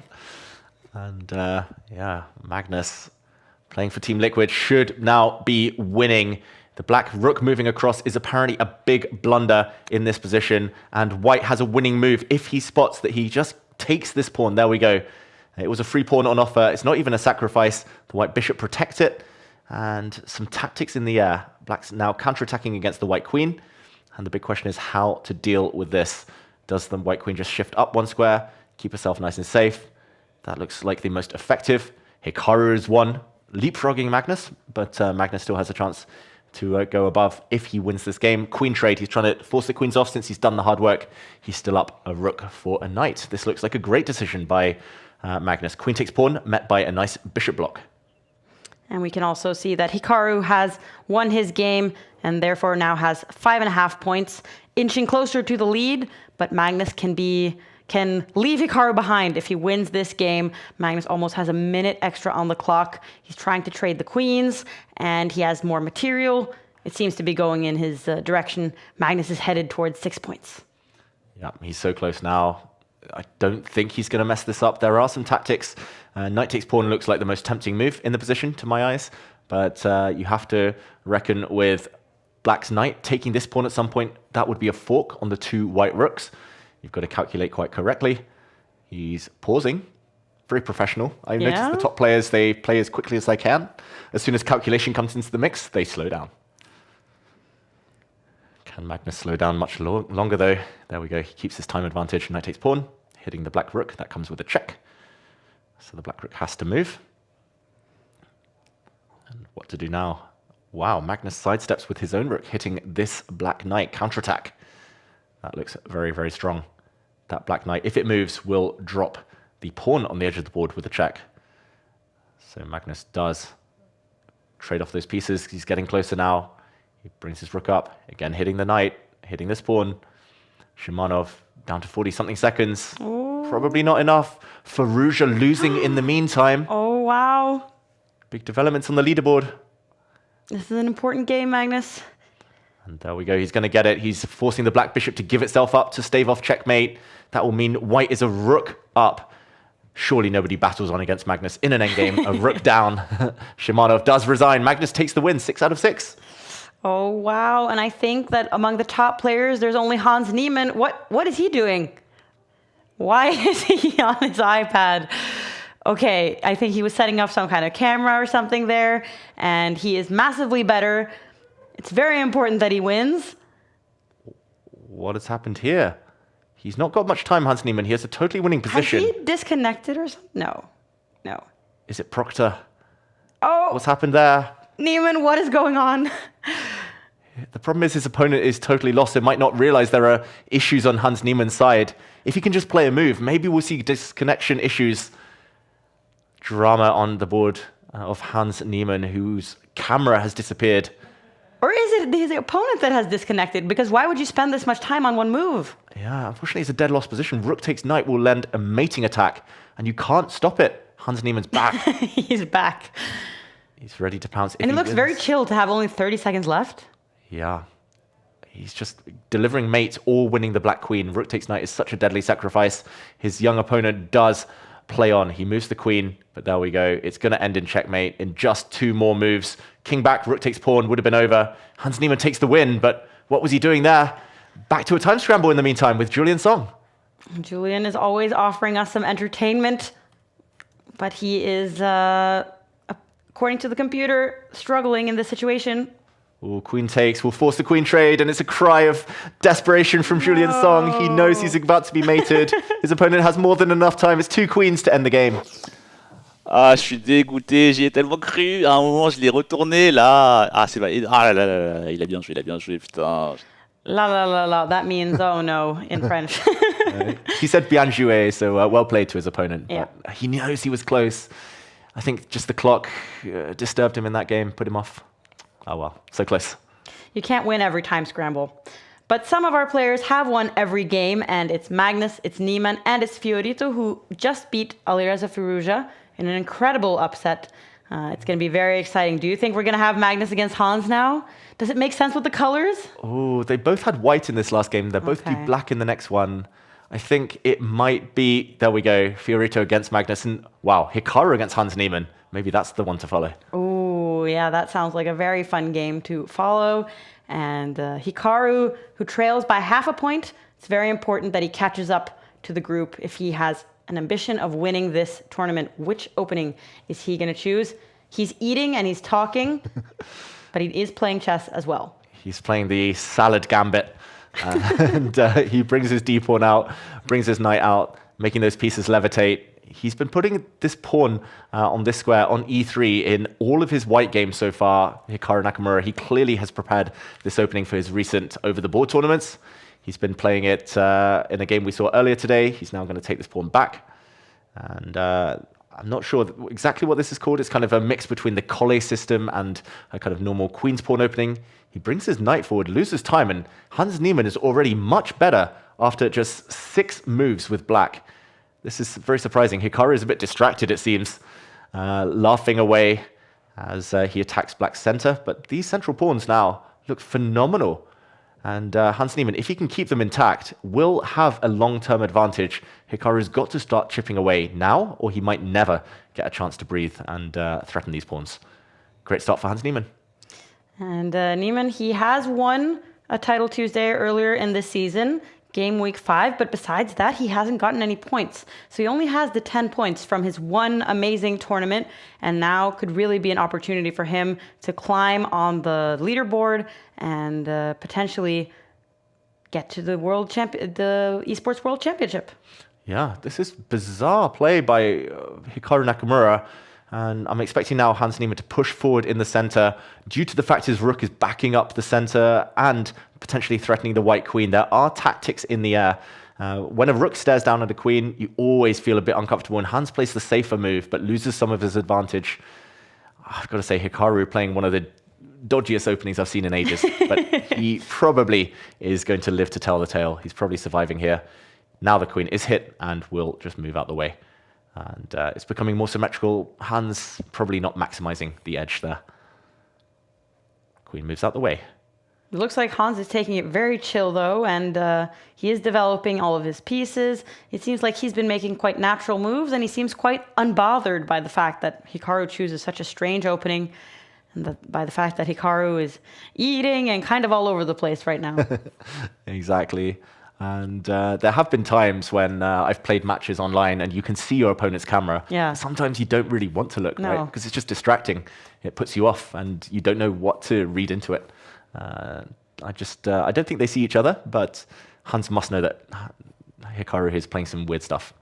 And maybe this is just me, but when I'm in like a Google Meet or something like that, I always look at my own camera and I'm always like, what do I look like right now? Which is certainly the last thing you need to be concerned about when you're playing in Title Tuesday, when you have 6 out of 6 points and you're playing against Hikaru Nakamura. So I think it's wise to keep the focus on the chess, because it would be discouraging to see your opponent just snacking and nodding their head. That's true. That's true. I'm the same as you. I'm always checking out my own hair and whether my shirt is creased or not. But yeah, it does feel like Hikaru at some point will lock in and start focusing more on the chess with this rook trade now. He's just trying to get all the pieces off desperately. Next, he's going to bring his rook to the open file, try to force those pieces off the board. But Hikaru, he's playing very, very passively. And there was a case a couple of weeks ago when Hans Niemann, a few weeks back, when Hans Niemann did win the tournament, he was saying he knew that he would have good chances. Hikaru always playing for a draw against him. So there has been a bit of trash talking between these two in recent times, especially with regards to Title Tuesday. It does feel like Hikaru is playing for a draw here. So I do know what Hans Niemann means, as he therefore attacks the white queen and brings his bishop to the center. Hikaru needs to get this knight, there we go, back into the game. They're moving quicker than I can highlight. And I'm wondering also if Niemann can also be a little bit affected by the fact that I have 6 out of 6 points, the 11 out of 11 on the 11th of the 11th month. It could all be possible for him. Hikaru, he's kind of given up that one. So maybe for Hikaru, a draw is okay. And then for Hans, he's like, no, I got to go for the 11 out of 11. Yeah, it's got to be in his mind, right? Yeah. Like Hans is such a Bobby Fischer fan that he knows Bobby Fischer famously got 11 out of 11. He'll want to do it, especially in field with Magnus and Hikaru in it. He does drop his central pawn, Hans Niemann. I'm a bit surprised by that, but he can at will win this pawn on the edge of the board. There we go. He can take it with gain of time, hitting the white rook. So now Hikaru moves his rook out of the way. A bit surprised he didn't get tempted to take this knight off the board, doubling black's pawn structure. And the black knight retreats. People excited about this game. It seems like this game will be dirty. Oof. Hopefully in a good way. And maybe that means it will come down to a time scramble. But Hikaru has spent a lot more time than Hans so far. 2 minutes against almost 3. Which way to take back? Hikaru, the black bishop might be coming in to win white's isolated pawn. If you take back with the queen. Oh, Hikaru does take with the queen, giving Hans Niemann a pawn for free. That is very, very strange from Hikaru. It's been a strange game. Yeah. And Hans is much better again. I think he can just take that pawn safely. And Hikaru is saying, hang on, what's happening now? I'm going to try and centralize my knight, but it's not enough. Black has 2 connected pass pawns and should be winning this game. Let's hear what Hikaru says. Wait, okay. Let's see. This is 5. Oh, Queen e5, g3. I'm going to go for it. This might not be right, but I don't really care. If it's wrong, it's wrong.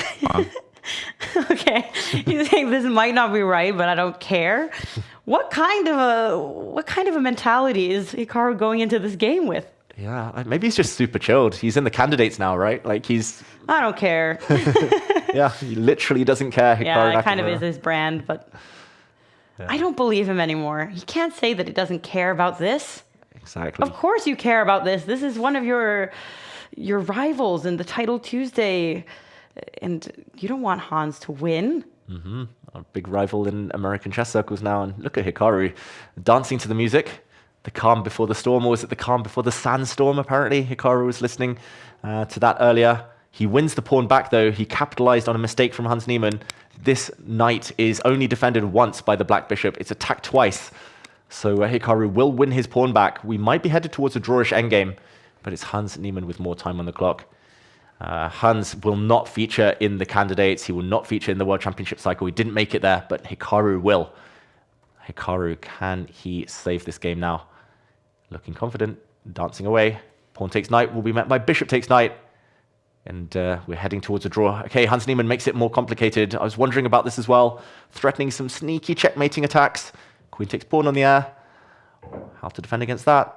The clock is getting desperate now for Hikaru Nakamura. It's getting to that moment in the game where you have to accelerate. And queen takes pawn was threatened, but he drops back his knight. Anything could still happen. Really don't like a4 somehow, but rook d8, rook d8, or rook d8, rook d8, queen e1, b5, knight d2. He is not talking as a person who has less than a minute left on his clock. He's like doing long calculations and explaining them. What is Hikaru doing? He doesn't have time for this. Yeah, he doesn't have time, but he has found a way to win a pawn. And now he's up one pawn. He gives it back. It's a dead level endgame. Wow, Hikaru Nakamura, he has found a way towards a draw. I don't think Hans Niemann's going to be able to flag him. 49 seconds is enough in such a dead drawn position. We'll see the position repeat itself. White can move the bishop back and forth forever. And there we go. It is a draw, opposite color bishops. These two players cancel each other out. Hans Niemann can no longer get 100%. Wow, and the only one that I think that can be able to have a perfect result then is Magnus, who is bishop f6. Currently Knight c4. more than a minute up on the clock, is much better according to the computer, and seems very chill in his analysis of this game. Yeah, he had a big advantage when we jumped in. He still has an advantage, Magnus. It's because he has two pieces for a rook. Knight and bishop are worth more than just a rook, and both sides have a lot of pawns. It's now level on pawns, 3 versus 3. The knight is jumping, and there we go. White blunders into a fork. Magnus stretches, takes the win. Joaquin Fiorito is out of the 100% club. Magnus is the only one left. Ooh, Magnus alone with 7 points, alone in the lead, ahead of Hans and Hikaru. And we can see Firouzja, who lost against Magnus's opponent that he just beat, is currently trying to get his revenge, climb back up into the top positions on the leaderboard. He should be winning as long as he keeps one pawn left, Alireza Firouzja. It's rook versus knight, 2 pawns each. As long as black keeps one pawn, a potential future queen, he should be winning. But if Reza Mahdavi can trade off all the remaining pawns, rook versus knight in a pure endgame is a draw. The clock, though, tells the whole story. Mahdavi resigns Firouzja too fast. And that means that Firouzja does get to 6 points, which brings him up into the top 10. But at the very top, we have Magnus alone, 7 points, closely followed by Hans Niemann, only half a point behind. Means that Hans, he can catch up if he wins against Magnus. But let's follow another time scramble with Julian. He's in this every single game. He loves to play life on the edge here. He's totally winning. He has a queen versus a bishop and a rook. He's moving forward his pawns. He gives up one of the pawns. 4 seconds against 3 seconds. He slowed his opponent down there. It's a check. Take the rook. Take the rook. Now all he needs to do is promote again. Can he deliver checkmate? He's got 1 second left. Checkmate. Yes, mais t'en savais. Ah là là, comment je l'ai maté sauvagement ce... Ah merde, putain. Ah là là. Ah putain, on est bien là. Ah là, on est bien là. Oh là là, c'était sauvage. Oh là là. That's a lot of reactions from Julian, who is very happy that he manages to pull off a checkmate with less than a second left on his clock. I mean, he has bigger reactions to winning these games than these top players that are beating lifelong rivals. So I'm happy to see that it means that much to him to do well in his first Title Tuesday tournament. And look at the matchup we are getting in the next round. It's Magnus Carlsen versus Hans Niemann. This is going to be a good one. This is going to be spicy. It's a game that we've seen a little bit in recent times, still not so much. Of course, they didn't play each other for a few years, but now to decide Title Tuesday, it feels like the winner here will be the favorite for the rest of the event. This is the final game as well before the second break. Momentum will be on the side of whoever wins. Magnus plays the 4 knights. This has a very drawish reputation. Still a lot of life left, but Magnus is going to trade off some pawns, bring his bishop out. Next, he's going to bring his queen out and try to take this knight, try to wreck the black pawn structure. Magnus is playing a safe-ish opening. Do you think it's more important to him to win the entire Title Tuesday than it is to get the perfect 11 out of 11? Oof. Kind of depending on the situation that he's playing as Hans. Is he a little bit like, ooh? Yeah, I think this opening has shown that Magnus just wants the tournament victory. Yeah. He's half a point ahead, and he knows that he'll stay half a point ahead with a draw, at least of Hans Niemann. Maybe others will make up some ground. But yeah, this opening has a very drawish reputation. Often opposite color bishops, the black bishop will come and trade itself off for the knight later on. And yeah, it's just whether Hans can hold his nerve here. It's going to be hard to beat the world #1 with black from a position like this. Black's 2 bishops balanced out by the doubled pawns. Let's see what Magnus says. Bishop g4. Just not a chance I should have given him.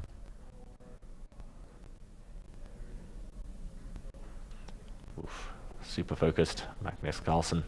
Yeah, he's not talking a lot. He's not talking as much as he usually does. In the other games, he's realized that this is serious. He's playing a safer opening than he might usually do. We've seen Magnus play completely crazy openings in Title Tuesday, but not against Hans. That's an opponent he respects a little bit too much to be playing whatever was voted for in the app today. Exactly. There's a lot of honor, bragging rights on the line. And especially the fact that he's ahead in the tournament means that Magnus is keen to minimize risk.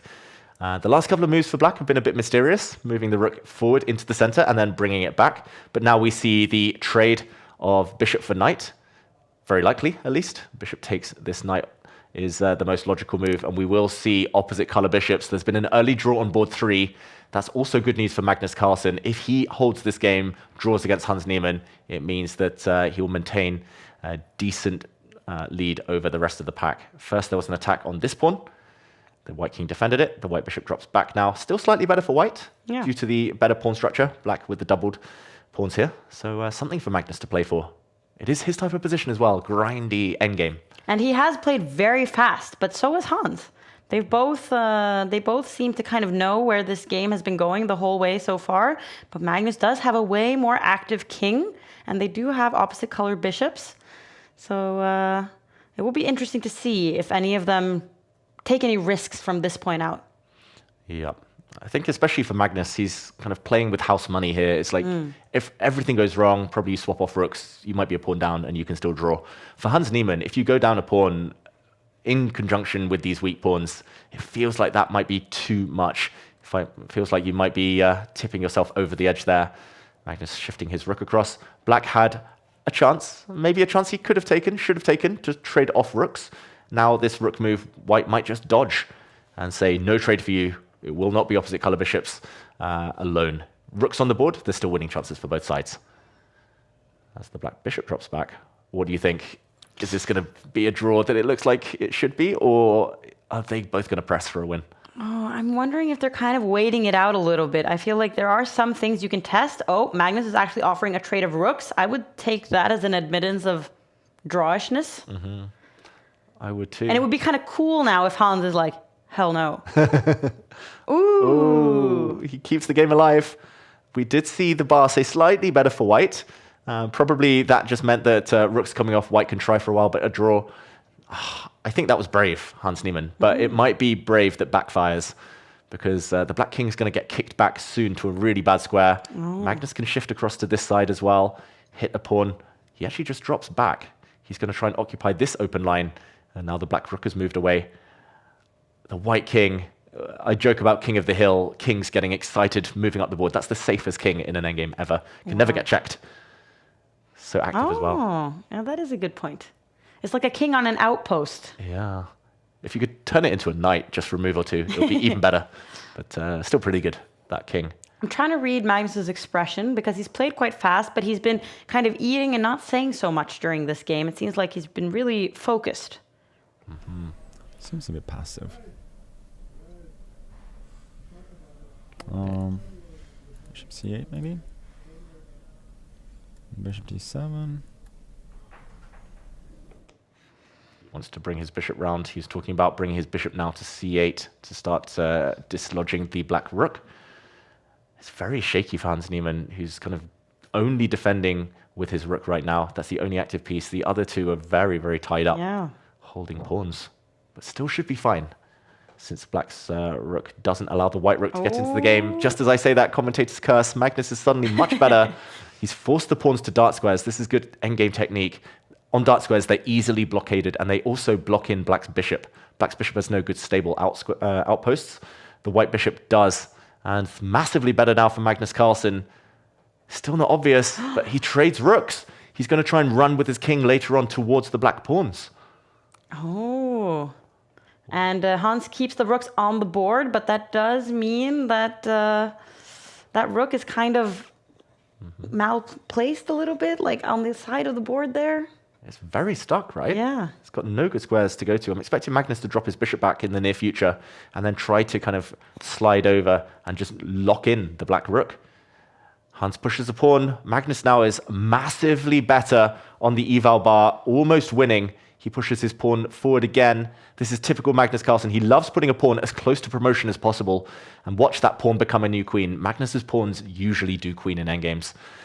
Hans Niemann's almost out of moves. The black rook is going back, but now the bishop can slide forward to defend a pawn, and the white rook will be released to go pawn hunting. Magnus is on the brink of winning in what looked like a dead-drawn endgame. And it doesn't seem like his reaction has been changing that much. It doesn't seem like he's not at Julian levels of reactions yet. Yeah, he could learn a few things from Julian Song. I think Magnus might be #1 at chess, but Julian #1 at celebrations. As we see Magnus spend some of his time advantage. Hans Niemann hasn't done much wrong. Like, I can't fault a single one of Hans's moves, but somehow it's got from slightly worse to much worse to almost dead loss now. This is so hard when you play Magnus Carlsen in an endgame. You can kind of see it in Hans's face as well. The energy, the usual passion and anger that drives him isn't there. As the white rook comes in, Magnus hunting down the black bishop, which is actually almost trapped. That is classy, classy play by Magnus Carlsen. That bishop lacks squares. If it drops back in either direction, the white rook will come down to the 7th rank. If white can win this pawn, it's just game over. That white pawn will promote. And I think the bishop just has to sit and defend it. Magnus might keep threatening that bishop, though. He can even sacrifice his rook for the bishop if that means the white pawn goes through. Also, ideas of the bishop dropping back, pawns hanging. That's a strange move, allowing the white rook to slide across now. Magnus Carlsen is going to dislodge that bishop. He's going to take a pawn, and he's about to make a new queen. So close to victory now. Wow. And Magnus is still keeping his calm. The clocks have approached each other a lot. Magnus only has now about 30 seconds more than Hans, but at a certain point he was up by more than a minute, so he's invested some time, but it seems like Hans is now starting to realize that this position is very good for Magnus.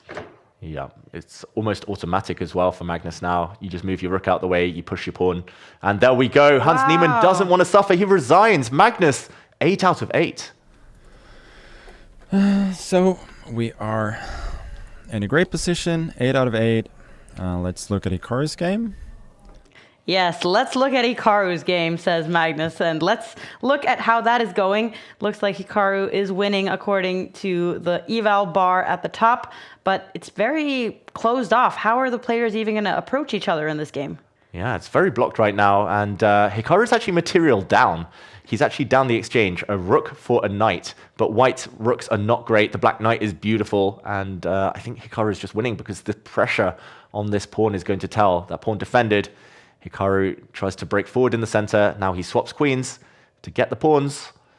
Will he keep grabbing now, or will he give a check?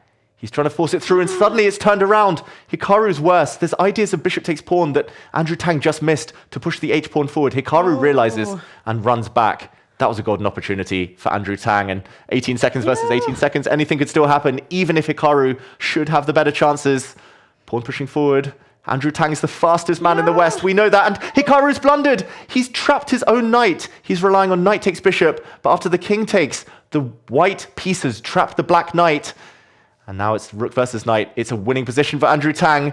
All he needs to do is take that knight off the board. He could have taken the knight and pushed his pawns forward. He's totally winning, Andrew Tang. Can he do it? 7 versus 4.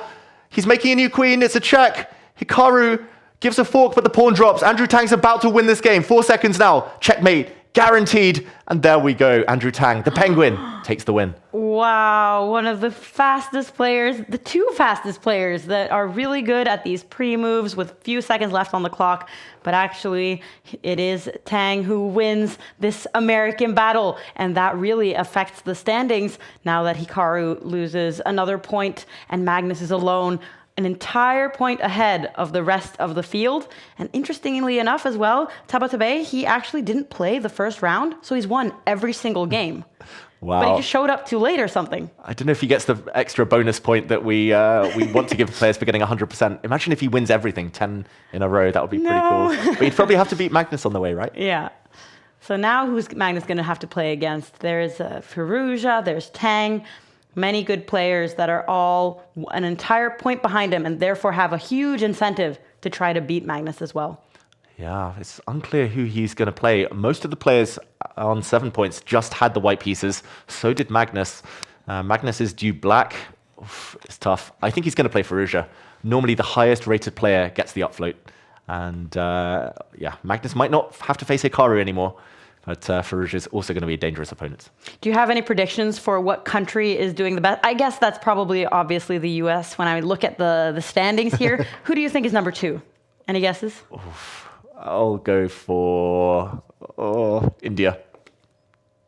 No. Oh, it was Ukraine. Not even close. India down at 10th. Oh, and Norway has climbed to number 8, which means that the other Norwegian young players that are always participating in this tournament are doing a good job, in addition to Magnus, of course, who leads the tournament. So that makes me happy to see.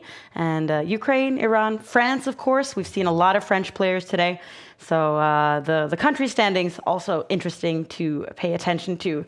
And it's getting really tense now with only 3 rounds left. Here we go.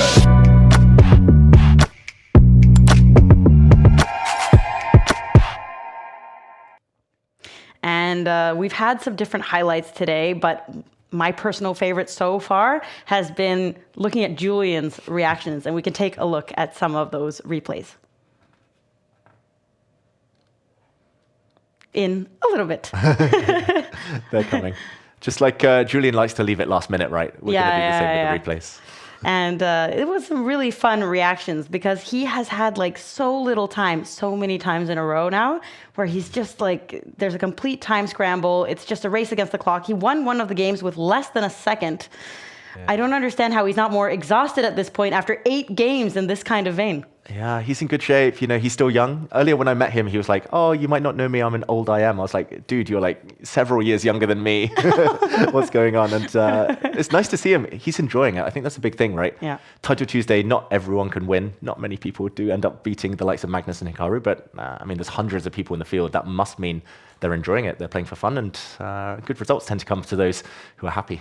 And also when you play several times, like Andrew Tang, it's very interesting to see like how he has played so many Title Tuesdays now, and then finally he kind of gets rewarded with a win against Hikaru in such an important game. But now we're going to have a little look at some of the highlights that have been so far, and this one, Hikaru versus Hans. Yeah, and what a game this could have been. It was Hikaru taking big risks early on. A bit of a dodgy opening from Hikaru Nakamura. He lost a pawn at some point. He was actually a pawn down until this mistake from Hans Niemann, allowing the white knight to jump forward and capture. There we go. A counterattack against the black knight. Hans Niemann, probably, we see his reaction there on the camera, realizing the advantage had disappeared. And this could have been very important at the top of the standings. Hans Niemann was on 100%, but ultimately had to settle for a draw. And I don't think either player was happy about that result. And here we see some of the players that are getting ready for their last 3 rounds. We have Anna Kramling, Hans Niemann, Julian Song, Magnus Carlsen. These are 4 of the biggest names in chess. They literally are, right? Some of the biggest streamers, some of the best players. Hans Niemann, yeah, he's maybe world champion potential someday. Magnus is now doing a Hikaru and eating. But yeah, nice to see everyone getting in on the act, showing how big Title Tuesday is becoming. This is still the first split, the autumn split, towards the end of it now, but everyone getting in and having some fun.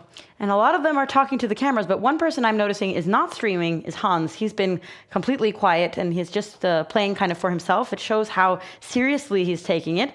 And he streams quite a lot.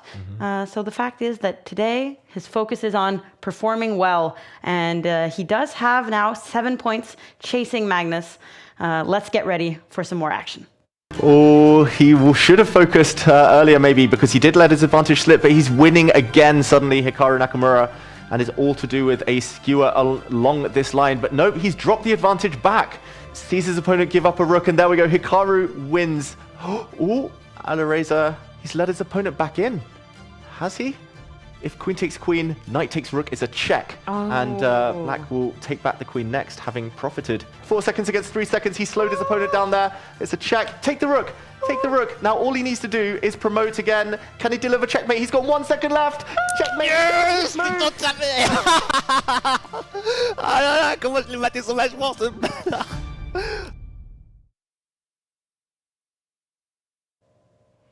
And that is like the best reaction we've had all day. I mean, he's not leading the tournament, but it would look like it if you just saw those images. So it really means a lot to Julien, who's playing for the first time today and in our Take studio or in the neighboring room. But Magnus, he's in the lead, but he's chased by a whole sea of really good players. And now he's going to have to start facing some of them. Exactly. He's going to have to face the likes of Alireza Firouzja, one of his biggest rivals, of course, Andrew Tang. Can't be underestimated. Just took down Hikaru. Andrew lost in round 2, has been on a winning streak ever since. Like you said, Tabatabai hasn't lost a game so far, other than by default in round 1. And Sumanenkov is super young, super tricky. It's going to be Firouzja who takes on Magnus. Will he take him down? That's the big question. And will Magnus... He still has the opportunity to get 11 out of 11, so that must be something that motivates him when there's only 3 rounds left. And here we see the two of them are ready for this battle. It's very important for Firouzja to win. If he wants to win the tournament, he needs to catch up to Magnus and equalize their amount of points. Okay, and we start with a transposition into the Catalan opening. This is a branch of the Queen's Gambit declined. And Magnus brings his bishop out to a very active square. This is trendy stuff. All the top players play the Catalan opening these days. It was popularized in the 90s, early 2000s by the likes of Boris Gelfand. Now everyone plays it, including Magnus with the white pieces. So it's known as a positional opening. Firouzja normally a bit more aggressive. Interesting that he swaps sides here and plays this opening with white. He's going to try and build a big pawn center. Magnus is going to try and fight against that by bringing out his knight, centralizing his rook, and maybe striking and challenging black in the middle of the board. This is going to be feisty. This is going to be a lot of fun. Still all pieces on the board. And Firouzja has played very quickly in this opening. And he seems to be very confident as well.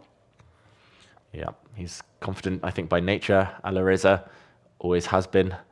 He grew up learning chess pretty much just by playing online, and you can see that in his style, you can see it in his preferences. He's looking away. I wonder whether he's streaming as well, and there we go. He takes the black bishop off the board. So black gets a nice pawn structure, but white gets the bishop pair. There's a bit of a trade-off here. Black's going to stare down at these hanging central pawns with his rook, maybe with his queen. I think Magnus will like this position. Slightly better even on the bar. I didn't even see that. I just thought, okay, weak pawn, and Magnus is going for it now. Let's see what Alireza says about this. Maybe I want to put it on YouTube, then it's a lot of mess to work around. Okay, Alireza, you need to be concentrated about your position because Magnus is slightly better according to the eval bar. He's threatening a pawn. And Alireza, he's yawning. He's talking about some kind of YouTube stream. What is he doing? He needs to be focused. Yeah, I know the feeling. I struggle to multitask. Whenever I stream, I can't play chess. Whenever I play chess, I can't stream. It's Alireza looking away. Yeah, he has to be really careful. He dodges the tension on that line, but queen takes pawn now would drop this pawn to the white bishop. Maybe still desirable for Magnus Carlsen, but there are weak pawns all over the place. And Firouzja does need to perk up, does need to wake up before it's too late, before Magnus gets a bigger advantage. Queen takes pawn was played, his queen is hit. Magnus will now likely move to the edge of the board. And it looks like Magnus is quite comfortable. That's at least how I'm interpreting his kind of chill way, and the fact that he's talking when it's not even his turn means that he has a lot to discuss here, but he's making his moves quickly and centralizing some of his pieces now. Yeah, that's a great move there. The bishop in the center is well in control of half of the board. The black knight might also enter the center in the near future.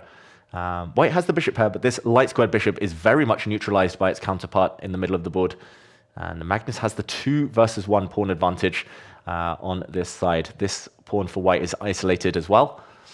So we'll see. Long-term black is doing great. Short-term white should be okay.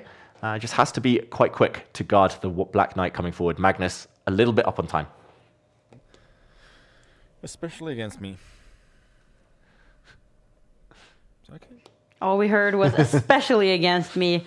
Magnus is very aware that he is the best player in the world, and he had some comment to Firouzja there. Oh, and Firouzja actually tries to go for a queen trade, which we've seen many people kind of lose because of earlier in this title Tuesday. But it's actually Magnus who decides, nope, we're keeping the queens on the board.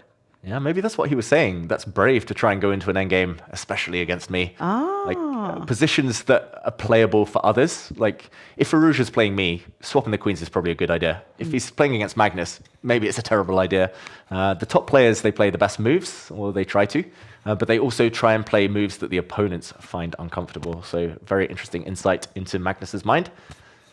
The white bishop, we've seen so many bishops sitting on this square in the round today. It's a really bad piece, but it's out of harm's way for now. And Magnus is going to start jumping with his knights towards the other flank. Whoa, look at these weird bishops.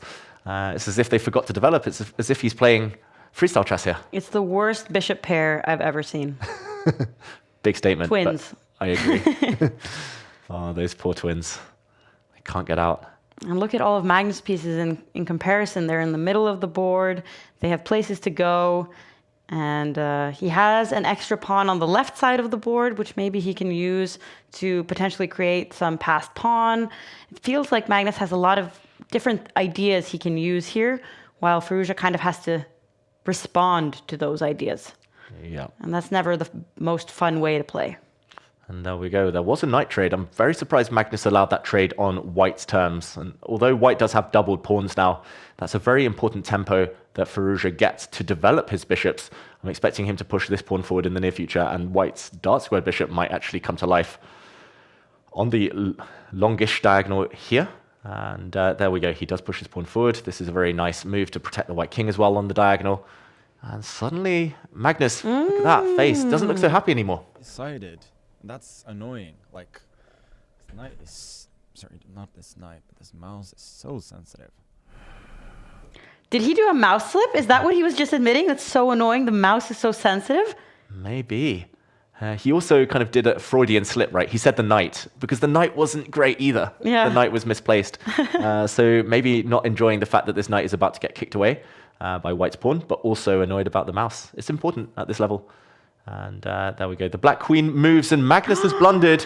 Magnus has let things slip. What is the punishing move? Very serious trouble here. Big trouble. The pawn is hit. The knight is hit. What can Magnus do? Yeah, I've gotten outplayed. It's as simple as that. I've gotten outplayed. It's as simple as that. What a resigned Magnus we suddenly see. He was doing so well. What happened here? Yeah, he just lost control. He got a bit tilted, a bit triggered about the mouse situation and about the knight situation. If he goes back with his knight, which is the only safe square for that piece, then the white queen is going to come up 2 squares, offer a queen trade, and it's going to be very difficult for black to hold the balance there. Firouzja looks so locked in. It feels like a lifetime ago that Firouzja was looking off to the side, talking about YouTube. Yeah. Now look at him. He senses it's time to concentrate, he says. He locks in. He smells blood. Magnus has given up a knight in the meantime. He's got a couple of pawns in return, but they're so far away from marching. It's more about the white king, potentially vulnerable on the back rank. And Magnus also has gone quiet now. He's kind of concentrating. Less than a minute left. Ooh, he's desperately trying to force a draw now, Magnus, but that will not be agreed to. Winning position for Alireza Firouzja. Magnus is pieces just don't coordinate. The black rook is so passive, and black's pawns are not anywhere at all. All it will take at some point is for the white queen to go and kick away the black rook from the blockade. Oh, but apparently lets it slip. Alireza Firouzja, he went too fast with his pawn. He put it on a vulnerable square. And now, can Magnus save himself by taking this pawn off the board? He does. He's back in the game. Oh, and Niemann has gotten a comeback, so he has 8 points now. Could catch up to Magnus if Magnus loses. Magnus is still not totally in the clear. Firouzja still has an extra bishop. They're both down to a minute left on the clock. Wow. 7.5 points, I mean, to Niemann. Yeah, and still a crazy position where anything can happen, especially with the clock situation. Magnus has 2 pawns for the bishop right now, so he's down on material, but the white king is also open. The white pawn in the center is isolated and vulnerable. Magnus is saying, you can repeat, you can draw if you want. I don't care about my 100% anymore. I just want to survive in this game. And moment of truth, will Alireza continue checking? Nope, he brings his queen up. But be careful, Alireza, you're 10 seconds down and counting. But he's so good in these final seconds. Do you think he's better than Magnus, even with this clock situation? I think normally, but it's such an easy position to play with black, right? You just give checks. And look, black's better already. He's starting to pick off the white pawns.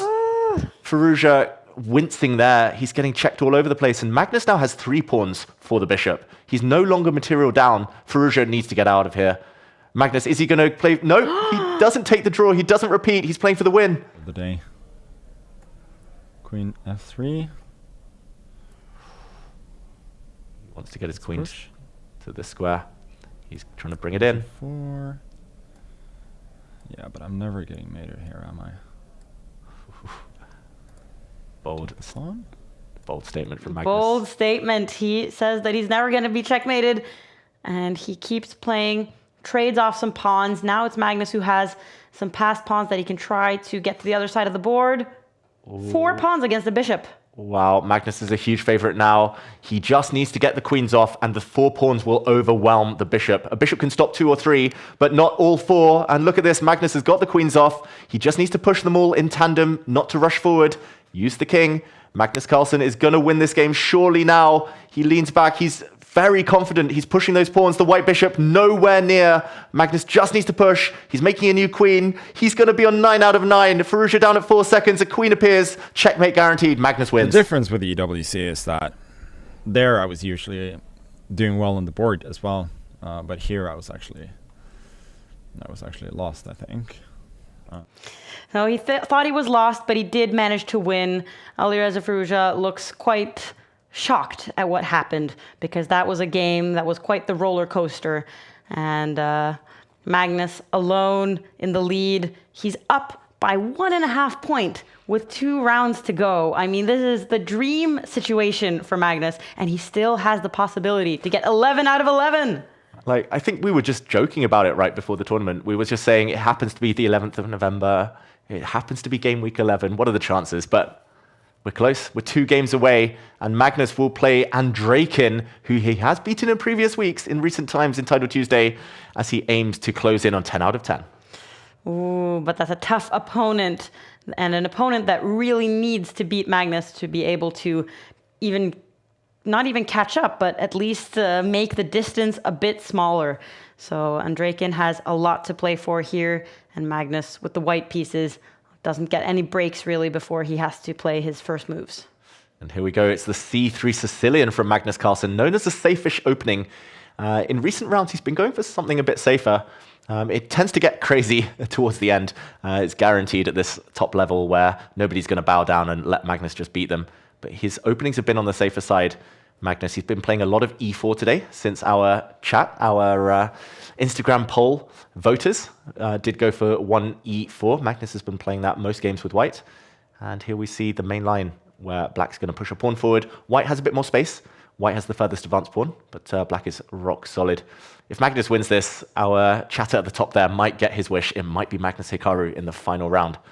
Even if Magnus draws this or loses it, he'll still be in the lead. As we see an early offer of a queen trade. I think Magnus will probably reject that. Even if he loves his endgames, will Magnus take? Nope, he drops back. And Dmitry Andrejkin forces the queens off the board. This is still very well-known opening theory. I'm wondering how much both sides know about this. Bishop takes pawn is now a very forcing line that allows the black knight to jump in and trap this white rook in the corner. Has Magnus studied this? He spent a lot of time. Dmitry Andreikin seems to know what he's doing. Two of the 1990 crowd fighting out on top board here. And Andreikin, he has played every single Title Tuesday in this autumn split, all 10 of them, and now his 11th one. His best placements have been 2 third places, so he's gotten quite a lot of points. He's doing well on the leaderboard, but it would be great for him to get even more points to increase his chances of going to the Esports World Cup. And it's also fun to see Magnus playing in his Team Liquid shirt, which he also played in Riyadh. Yeah, seems to be his lucky shirt. Yeah. I wonder whether he's washed it since or whether he doesn't want to wash the luck away. And, okay, black's a piece up. Magnus sacrificed a knight, but this piece in the corner should get trapped. And there we go. He starts sipping some water. And he's now ready to move his knight out the way and just gobble up that cornered piece. Magnus likely to be a pawn to the good when the dust settles. I'm very surprised Andreikin's gone on for this. It's an endgame, and you're down a pawn, and you're facing the greatest endgame player of all time. Magnus does look good for 10 out of 10. I love watching Magnus, is what a viewer is saying. It's been fun today to see Magnus in the zone, but also it was interesting in this previous game that he almost lost, but he kind of kept his cool. I'm really wondering how disappointed Magnus will be if he doesn't manage the 11 out of 11, provided the situation he has on the board right now. Exactly. And I know some new fathers who talk about brain fog. Once they get a kid, it goes all foggy. But Magnus, he's a new dad, and he seems to keep winning still. Now, big hit on his bishop. I don't think White wants to allow this bishop to be captured. Maybe this pawn is going to drop either way. So I'm expecting maybe Magnus, there we go, to go grab a pawn in the process. Not the best move according to the engine.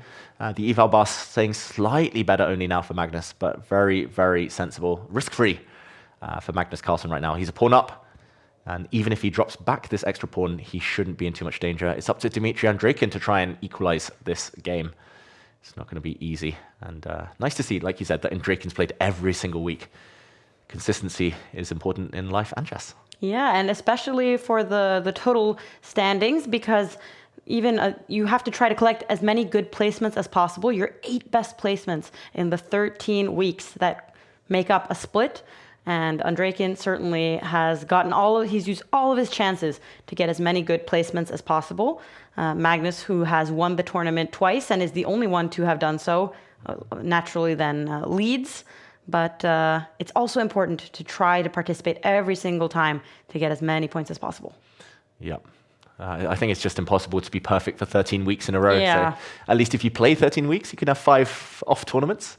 You can have 5 subpar performances and still rack up some big points, qualify for the EWC. We heard Bortnik say it was his dream. And I think a lot of players dreaming of already getting to next year's edition, where there's huge money on the line, as well as a lot of excitement, lots of bright lights at that tournament. Bishop trade offered. I think Andreikin will probably have to take that piece. He's thinking about it. If he moves his rook, it is a big blunder, and Andreikin has blundered a piece here after a bishop trade, which I think Magnus is going to go for now. The white rook just needs to move, and there are some huge back rank problems for black. Look at him. He's realized on the camera, Dmitry Andreikin. Oh. He's realized, he knows it. Magnus is now going to win a piece and the game. I was hoping for some cheer from Magnus there, but... Yeah, this seems to be just rook b8 mate next. He was very chill in his way of describing it. Seems like it doesn't even come as a surprise to Magnus at this point.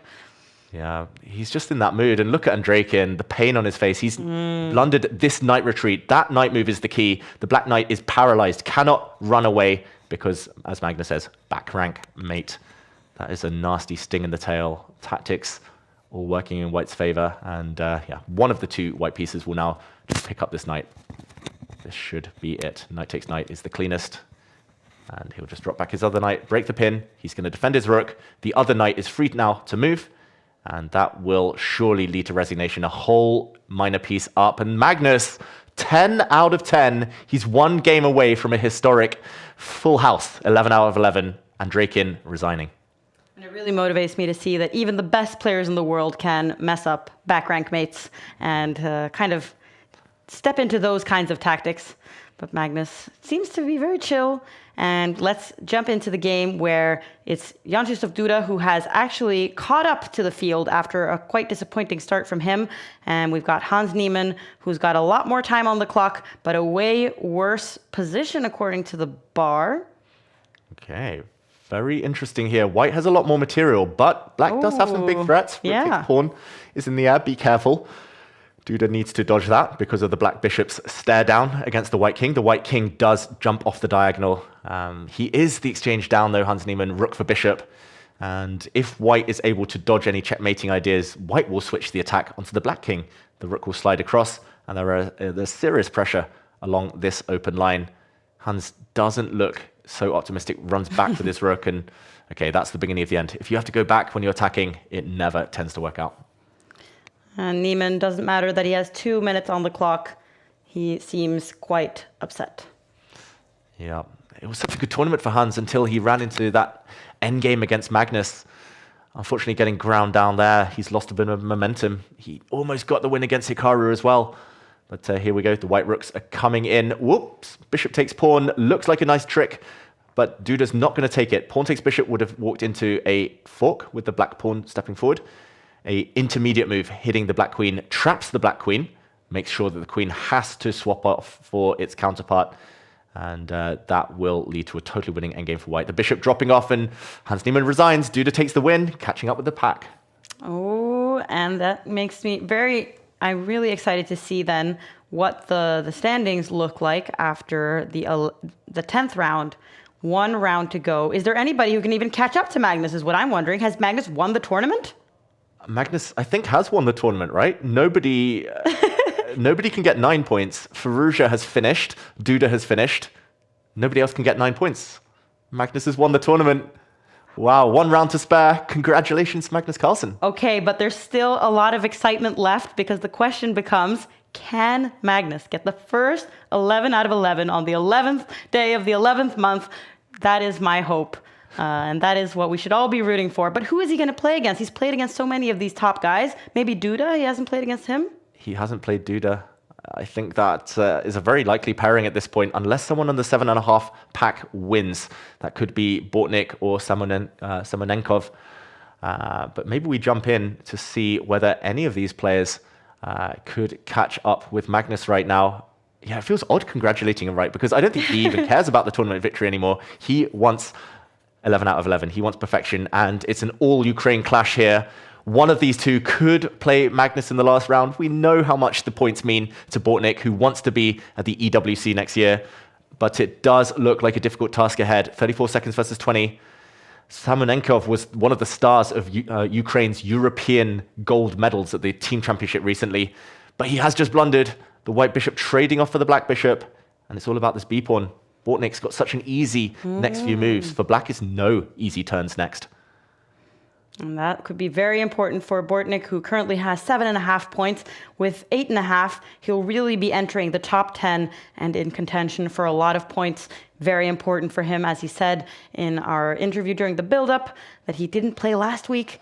This is important, and he does get the point. He is at 8.5 points.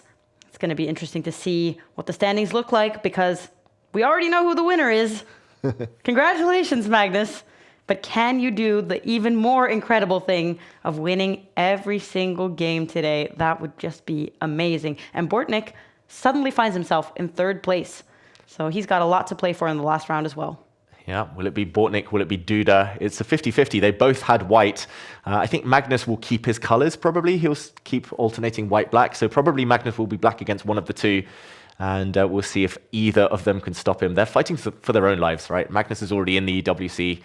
Actually, the rest don't care. The rest want Magnus to win now in the next round, take down some rivals. Hikaru will want a helping hand in the kind of tour standings. But yeah, what do you think? Predictions? Is he going to do it? Yes. I mean, he has to. This is the best opportunity we've ever had. We've never reached the final round with somebody at 10 out of 10. He must be very aware, and he must have checked the standings. So it's going to be interesting to see if how much he prioritizes now, because he has nothing to lose. He doesn't need a draw, and he's playing against Alexander Bortnik. We've seen this match before. It's two of the players with the most points in these Title Tuesdays. Come on, Magnus. Can you manage 11 out of 11? Yeah, and Bortnik has given Magnus some trouble over the years. Bortnik has beaten him many, many times, including in Title Tuesdays. Nearly 3,200 on Chess.com. That is a huge rating for the Ukrainian Grandmaster. He plays an e4, e5 opening. It's the 4 knights line of the Spanish. All the knights coming out. It is exactly as it says on the tin here, and Magnus develops his bishop. One of the main moves now is to actually belatedly take this knight off the board and just make it a bit more quiet. Bortnik castles instead. Magnus will likely do the same. Oh, I just feel like it's fate, right? It has to be now. Yeah. But I've been there so many times. When you're so close to your goal, that's when it gets most difficult. Yeah. Most accidents happen within 2 miles of your house. It's just you see the finishing line, right?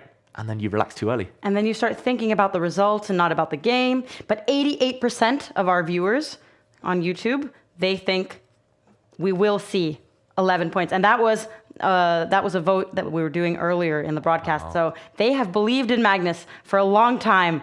And let's see if he can manage. And there's been 7 times throughout Title Tuesday history where a player has gotten 11 out of 11. 3 of those times was Magnus. 2 of them, Hikaru Nakamura. Limle and Jose Martinez have both managed it once. So come on, Magnus. You can really get another one of these 11 out of 11s. They're rare and far between, but it would be amazing that it happens today. Wow, history in the making. Magnus, he grabs a pawn. He's going for it here. He could have played a safer move. He could have just ignored the white knight in the center. Magnus doesn't look happy about his decision, but the eval bar says it's okay. He's gone to pawn up. And wow, Bortnik makes a big mistake, apparently. He gives up a second pawn. That's a big surprise. I thought he would just kick back the black knight and bring his bishop out. Magnus now a favorite to get there. Magnus seems like disgusted with what his opponent is doing. I would think that you would be like happy and celebrating and like, oh, I'm getting a good chance in the opening. But he just looks at these moves with disgust. Yeah, he's just shocked. What am I talking about? Queen g4 got knight f6. Or wait, is he doubting his own calculations? I think he was worried about this move, queen into g4 now, but the black knight just drops back and trades off. Magnus is 2 pawns up. I think he's realizing now he's already done most of the hard work. Now he just needs to cling on to his extra material. Magnus is so close. And he's got a lot of time, so that shouldn't be a problem for him. I just don't see Bortnik's plan. Like, he gave up 2 pawns in the center, his 2 central pawns. He gave them both up. And black just ate both of those pawns, and they were tasty. Maybe the white queen will come out to one of these squares, try to whip up some attack, but it shouldn't work. And we see Bortnik there. Looks like he's frozen. Yeah, I think. But it wasn't a look of joy on his face. Exactly. He seems, we can see some slight movement, so he's actually just locked into place. He's not really concentrating on the streaming right now. He's very focused at the fact that he's down 2 pawns. He's not sure where the compensation for those pawns is. And Magnus doesn't play necessarily the best move, but it's good enough. The black pawn will step forward to hit the white queen. You can't really go for tactics involving the black rook in the corner. The queen will find herself trapped there. I'm thinking jumping out the way with the white knight. That will win the exchange, but it's only temporary since the black bishop will come out and trap that queen. That's why Bortnik's shaking his head. It's also cost him more than a minute now on the clock. Magnus is 2 pawns up, 1 minute up. Bortnik is living life on the edge. He tries to trap the black bishop, but Magnus now will probably push his pawn forward, I was going to say. Nope, he trades off knight for bishop, and now he will retreat this piece. Still looking good. Bortnik is like looking out into the distance and being like, how did I get here? So early on in the game as well. Exactly. With white to be 2 pawns down after, what was it, 10 moves. And right now Magnus is just debating where to go with his bishop, into the corner or onto a slightly more vulnerable square, but equally safe for now. And a lot is at stake for Bortnik as well, because although first place, 10 points, they're going to go to Magnus no matter what. But the 8 points you get for second place, those are still up for grabs. And then there's 5 points. There's a lot of difference between the different placements here. And second place is way better than third, which is way better than fourth. Every little margin here matters and could be determining who gets to play in the Esports World Cup. So this is an important game for Bortnik, who is clearly disappointed with how it's played out. Yeah, he just has to move his knight now. His queen will not get trapped anymore in the corner. He has to jump out the way with his knight with a check. There we go. He's going to pocket that rook in the corner, but the white queen is offside. She might take a few moves to get back. Currently, the material balance is black having a bishop and 2 pawns for a rook, so it's level material. But the white queen will need to sneak back before it's too late. And Magnus, in the meantime, will try to generate an attack, but he doesn't retreat his queen. That's very brave from Bortnik. But it might be too late. He has to get it out now. There we go. And he has to run before the black bishop closes the door. But it looked like Magnus was kind of getting into a more concentrated phase there where he was like, oh, I have to be precise. He's still better. He's still better. Oh, not anymore. Magnus Carlsen's let it slip, and there's a key move. White has to bring this bishop forward, deflect the black queen away from the defense of his bishop, and suddenly the advantage turns. It switches hands. What does Magnus say? Does he say anything? No, Does he notice it? Bishop g5, queen d7, or bishop e6. I really, really didn't want to trade those bishops. Oh, and it looks like Bortnik just realized what he missed. Oh no, that's like the worst feeling in the world, is like when you realize just a moment too late. Oh my God, I had the opportunity. Yeah, it's better not to realize, right? Yeah. Bortnik definitely knew. He definitely knew he had that opportunity to move his bishop out. As Magnus said, wasn't there for long, but Magnus still playing careless moves. He's trying to play quickly. He brings his rook forward. The white queen shouldn't have retreated. There were actually other ideas in the position. Bortnik really needs to block the black pawns now before they continue advancing. The advantage is switching hands. It's all about this move. Black needs to stop those pawns. Just block. There we go. And Magnus now is totally solid in the center. Magnus with a huge advantage. 2 minutes versus 1 minute. Will he get that 100%? Will he get 11 out of 11, the world number 1? Is he going to move his queen out the way now? Is he just going to get her off this central line where she's a bit vulnerable? He should be doing this, right? He's never, I don't think he could have dreamed it better. He's never been closer. And poor Bortnik, who said he was angry at the start of today. He was going to try and channel that anger.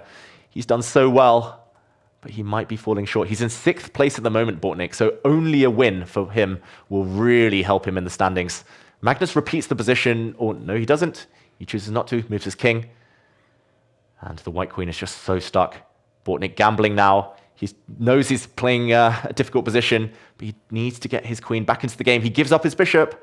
He's trying to create some tactics along this line. Black, though, has 2 bishops for the rook and a pawn now. But look at Magnus's face. Oh. What is he saying? This game. But I'm gonna get away with it, almost certainly. I think he knows it hasn't been perfect. Earlier, he did miss 1 or 2 moves. He did let the advantage slip for 1 or 2 turns, but now it's totally one-sided again.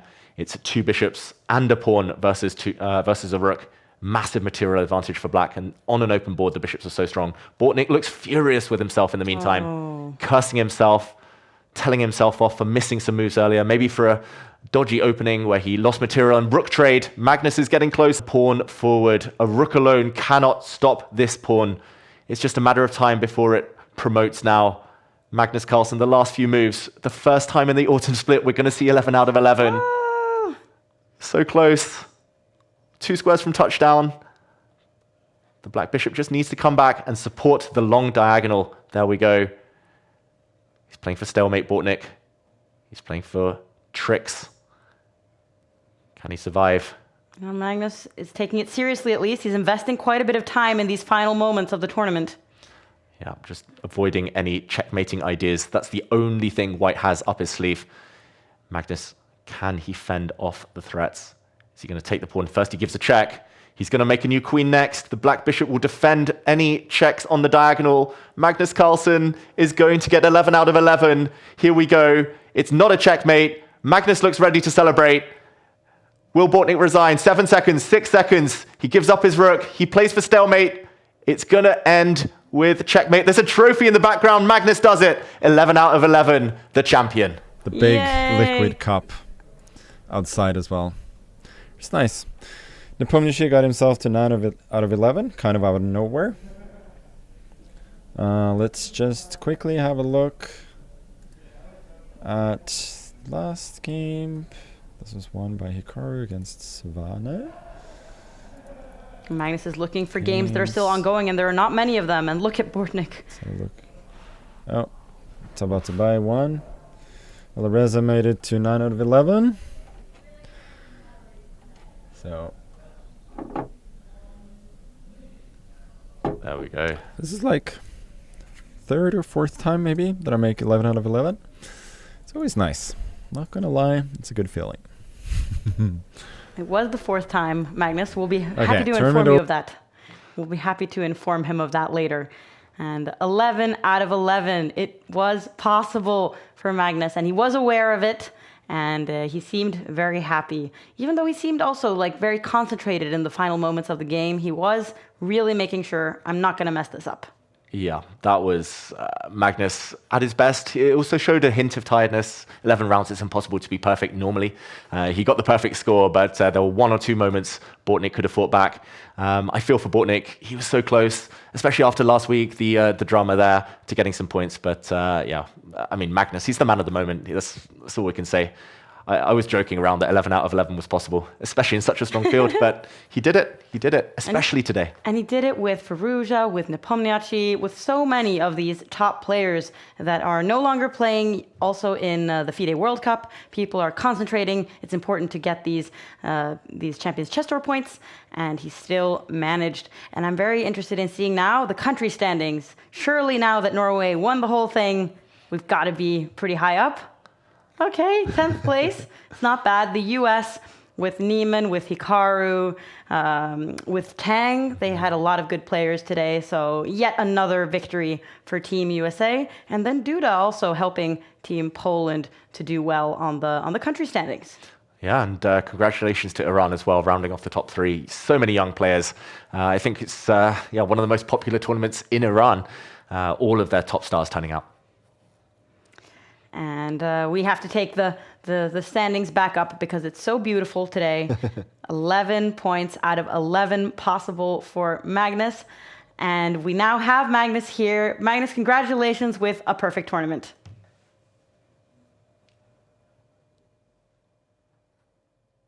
If you can hear me, Magnus.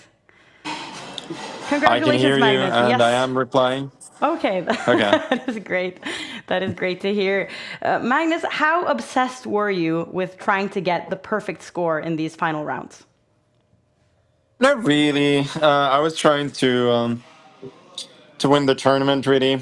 And even in the penultimate game, I just wanted to be safe, get at least a draw to secure at least share first. But I know once I'm there in the last round, you kind of want to when tournament victory is secured. But I have done it before, so it is a big achievement. But since I've done it before, it's not like I'm going to give everything to do it. And this is the fourth time you manage it. And did you also know that today is the 11th day of the 11th month? So it was kind of in the cards. I didn't think about that. But yeah, it was certainly meant to be. If the stars were ever aligning, it was today. And you've been in the Team Liquid office today. What was it like playing from there? It was all right. As always with my streams, there were some tech issues at first, but Team Liquid is great. They take really good care of me, and they have some really good facilities. So I had nothing to complain about. And what have you been up to today to make it such a perfect day? It's also game week 11. Like there were 11s all over, and we were feeling like the stars were aligning, and you managed the perfect tournament. How have you been spending your day in the Netherlands? I've been doing some content here with Liquid the last couple of days, but I got really good sleep last night, and it's usually a good a good thing, especially when it doesn't happen that often. You appreciate it even more. And what about next week's now? There's only 2 weeks left of this split. How motivated are you to win the next ones? I'll take it game by game, tournament by tournament, but I want to win everything, and this is, I guess, my fourth win of the split. which is pretty good. So yeah, hopefully I can keep that going. I should have a pretty decent lead now. In the Hans game, were you kind of going for like a draw because you were playing like very quickly? You were trying to play the four knights defense. Like, what were you thinking in that game? Yeah, I was leading the tournament, and I thought a draw was a good result. And then I had the experience what happened a few weeks ago when I played Min in the last game, and I kind of played for a draw there as well. And then I ended up winning, and so I thought maybe if it kind of pisses him off that I play for a draw, maybe I can get some chances, because I'm not playing like 100% for a draw. I am trying just to play extremely safe and not lose, and if I get chances, I get chances. And what about the game against Firouzja? That was like you were kind of losing at some point, but you managed to get back. What was your feeling in that game? Yeah, that was not great. At that point, I was not feeling it that much, so I could feel myself getting like a little bit tense, and I got completely outplayed in the middle game there. I thought I had a good position, and then got outplayed, and I just tried to hustle. He made an impulsive decision at some point, which gave me very good drawing chances, and then he did two mistakes. Both he played too slowly, and he also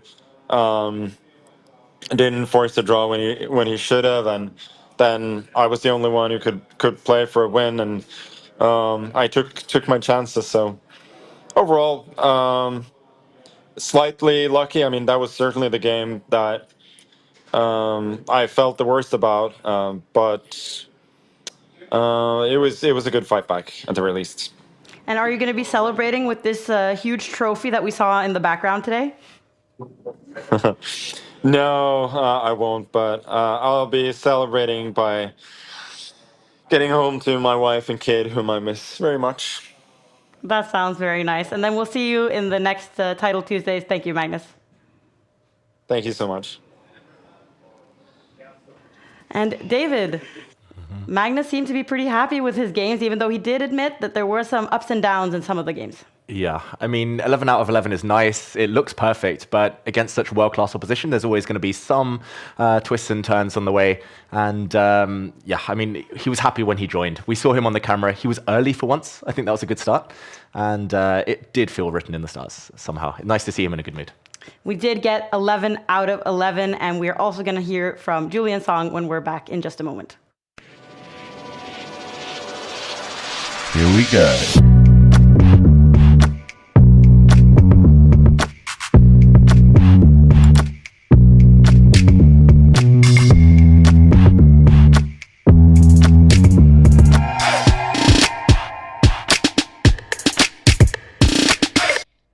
All right, Julian, you won the last game, so are you feeling good right now? Yeah, I'm so happy because like I wanted half the points. I wanted to have 5.5 and to keep my 26 rating. And the way I won the last game, it was crazy because I was so low on time. So I'm really happy, yeah. That sounds like something that has happened a lot today, because every time that we have been looking at your game, you have like 10 seconds left, both of you, and you're making as many moves as possible. You're winning even with a second left on the clock. Yeah. Why do you keep getting into these kinds of dramatic situations? I don't know, but I mean, I think I just don't play enough Blitz. Title Tuesday, I never played Title Tuesday, and actually it was like the first time for I don't know, many months or maybe years, and but it was a lot of fun, and maybe I will play more Title Tuesday because I mean, sharing this with my community, it was so much fun. And when I was like winning these crazy games at the end, like everybody was cheering with me, and I don't know, maybe I will play more. And I feel like you said something in one of your games that you passed some amount of subscribers during the game. Yeah. For the people who don't understand French, myself included, what were you saying? Yeah, so I passed 700k subscribers on YouTube during the live. Okay, well, congratulations. So, yeah, thank you. Very happy, and I hope to maybe to get to 1 million at some point. I don't know when, but I hope so. Okay. And so you're planning on playing more of the Title Tuesdays going forward. What are you going to do to prepare for them? I want to play more, but it's so stressful, and I'm not so young, and maybe I will play more, but I don't know. I need more preparation. I think maybe do more puzzle rush, more tactics, more blitz on a daily basis on Chess.com. I'm really hesitating to play it like every week. And did you notice that Magnus got a perfect score, 11 out of 11? What is your reaction to that? At the end, I wanted to say goodbye to everyone, and I just update the chessboard, and I saw this 11 out of 11 is just crazy, and you can see that he's 2 points up compared to Firouzja, and Firouzja he's already the GOAT, Firouzja, so to have 2 points more than Firouzja is just totally crazy, and to get it, I think the date today is 11 November. Yes, we've been making a huge point of it, and it's Game Week 11. Yeah, the 11th day, 11th month, Game Week 11. It was in the stars. Yeah, it's crazy. to see that Magnus, for the past few years, like he still managed to dominate in such a way, like the chess scene is just, it's crazy. 11, wow. I have nothing to say, it's just crazy. And you didn't get to play in the Dave Cave. David, have you played in Magnus's room? I'm not allowed to cross the threshold into Magnus's room. It must have been nice to... I'm jealous you were allowed in, but did you feel any special powers coming from Magnus's room there? Yeah, it felt very special, and like my followers, they were like very curious, like, what are you doing here? You are not supposed to be here, because they recognized that the studio was the one of Magnus. And it was like a crazy moment, because to be able to play here, it felt like a magical place, The only issue is that you don't get the same level, you don't play the same games. But I tried, to do like Magnus, because I know that now there is a meme across like internet, like with Magnus drinking those giant glasses. Yes, he didn't have that today. Maybe that was why he won with a perfect score. Yeah. I don't know, but I tried, to drink into those giant glasses. I don't know if it helped. Okay. No, but you recently played against Alireza Firouzja. You played against him in Paris? In Chartres. He lives in Chartres, so it's like a city like near Paris, like 1 hour of train. Okay. And he got second place today. Yeah. No, I'm really happy I was able to play some blitz with Firouzja. Really happy to be able to share this moment with him, because for me, he's a legend, and he's like a superstar in France. And he was really nice with me, and it was such a cool moment. And I don't know him very well, so it was also the opportunity to talk with him about his career, his goal for this season. We had dinner, and it just, it's so special to be able to share this moment with one of your idols, Yeah. So it was really cool. And what else was really cool was the game that Magnus and Alireza played. Let's take a look at it, and you can join us, Julian. Look at this chaos game. It's going in every direction. The evaluation was in huge favor of Firouzja. Okay. And then Magnus is making some comebacks. Firouzja is white, yeah. Yeah. Okay. Firouzja had the extra bishop. He was a piece up for most of the game, but he's winning. He started losing all of his pawns. Oh, it's crazy. Yeah. Oh, now it's better for black. I know it's equal. I know it's better for black. Wow, crazy position. And soon it was... Yeah, now it's lost. But he's so long. Oh, they exchange queens. Looks like no, it's not a draw. Yeah, it's losing. Oh. That was a roller coaster of a game that we had there, and that I think was one of the highlights for me. But David, how impressive is it that despite this kind of crazy game, Magnus manages 11 out of 11? Yeah, just so impressive. Magnus was playing it cool. He's going to be celebrating hard. He's going to be riding a high for a while. And while his performance was impressive, Julian, I was most excited about your celebrations. When we saw you win on time a few times, just like hulking out there, it was nice to see the excitement. Yeah, what I liked a lot with this Title Tuesday is the fact that there is no increment. And actually, I think for me, it's like the first time maybe I played a tournament without increment. Oh. For, I don't know, many years. and it's really cool. I mean, it's very innovative. The game, you have more attention, and I think for the spectators, it's even better because even if the position is lost, there is still this tension, this hope. Yeah, this hope because maybe you're going to flag the opponent. And I know this is from like what happened in the Esports World Cup. And it's a very cool innovation, and I hope they will keep it and maybe expand it to many other tournaments. Absolutely, and it was inspired by this Esports World Cup where they tried this format, and it was very popular among viewers, as you say, because suddenly anyone could win, and it was always exciting to follow the clock. And we can take a look at the standings now and to see who is en route to qualify for the Esports World Cup. Firouzja, he's doing well. Yeah, I'm really happy. I hope he will qualify. It's crazy because the first two, it's Magnus and Firouzja, and actually the final of the last Esports World Cup. And Hikaru came third in the Esports World Cup last time as well, so top three, same. Okay. And nice to see the likes of Bortnik still in there, getting a point. Lazovic gets a point, Duda gets a couple. It's getting very close there. And we also see that this is the standings in the split 1 and the autumn split, the first split of the Title Tuesday after they have changed the format to this no increment standings that you like, Julien. And Magnus, he has already won the first split because nobody can catch up. There's only 2 more Tuesdays to get points. And even if Alireza would win both of the next ones, Magnus has won. So he's dominated in this Title Tuesday So split. he's already qualified? Magnus is already qualified because he won this summer. Okay. So it's more interesting to see will Alireza, will Hikaru, will Duda, but it looks very promising for them as well. Yeah. And there are such big prizes, and it means a lot to the players and to Bortnik as well, who said, "I really need to make a comeback. I wanna win." It was nice to see that he also gets some points. So that's going to be very exciting to follow the next Esports World Championship. Yeah.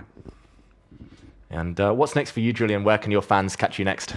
Yeah, now I'm working on a new project because, like, for the past few months, I made a lot of views on the social media, but I want to bring people over a chessboard, a real one, in the real life. So now I'm organizing many chess tournaments in real life across all the French-speaking countries. And I think it's a way to bring more people into a real chessboard and to share the game not only online but also over the board and to make new friends. So that's really cool, I think. And also I think it's the first step. Many people, they play online, but then they hesitate a lot before going into an official chess club. So to play those casual tournaments that are usually organized in chess bars, it's maybe a way for them to transition slowly into playing over the board and then maybe to get into a chess club.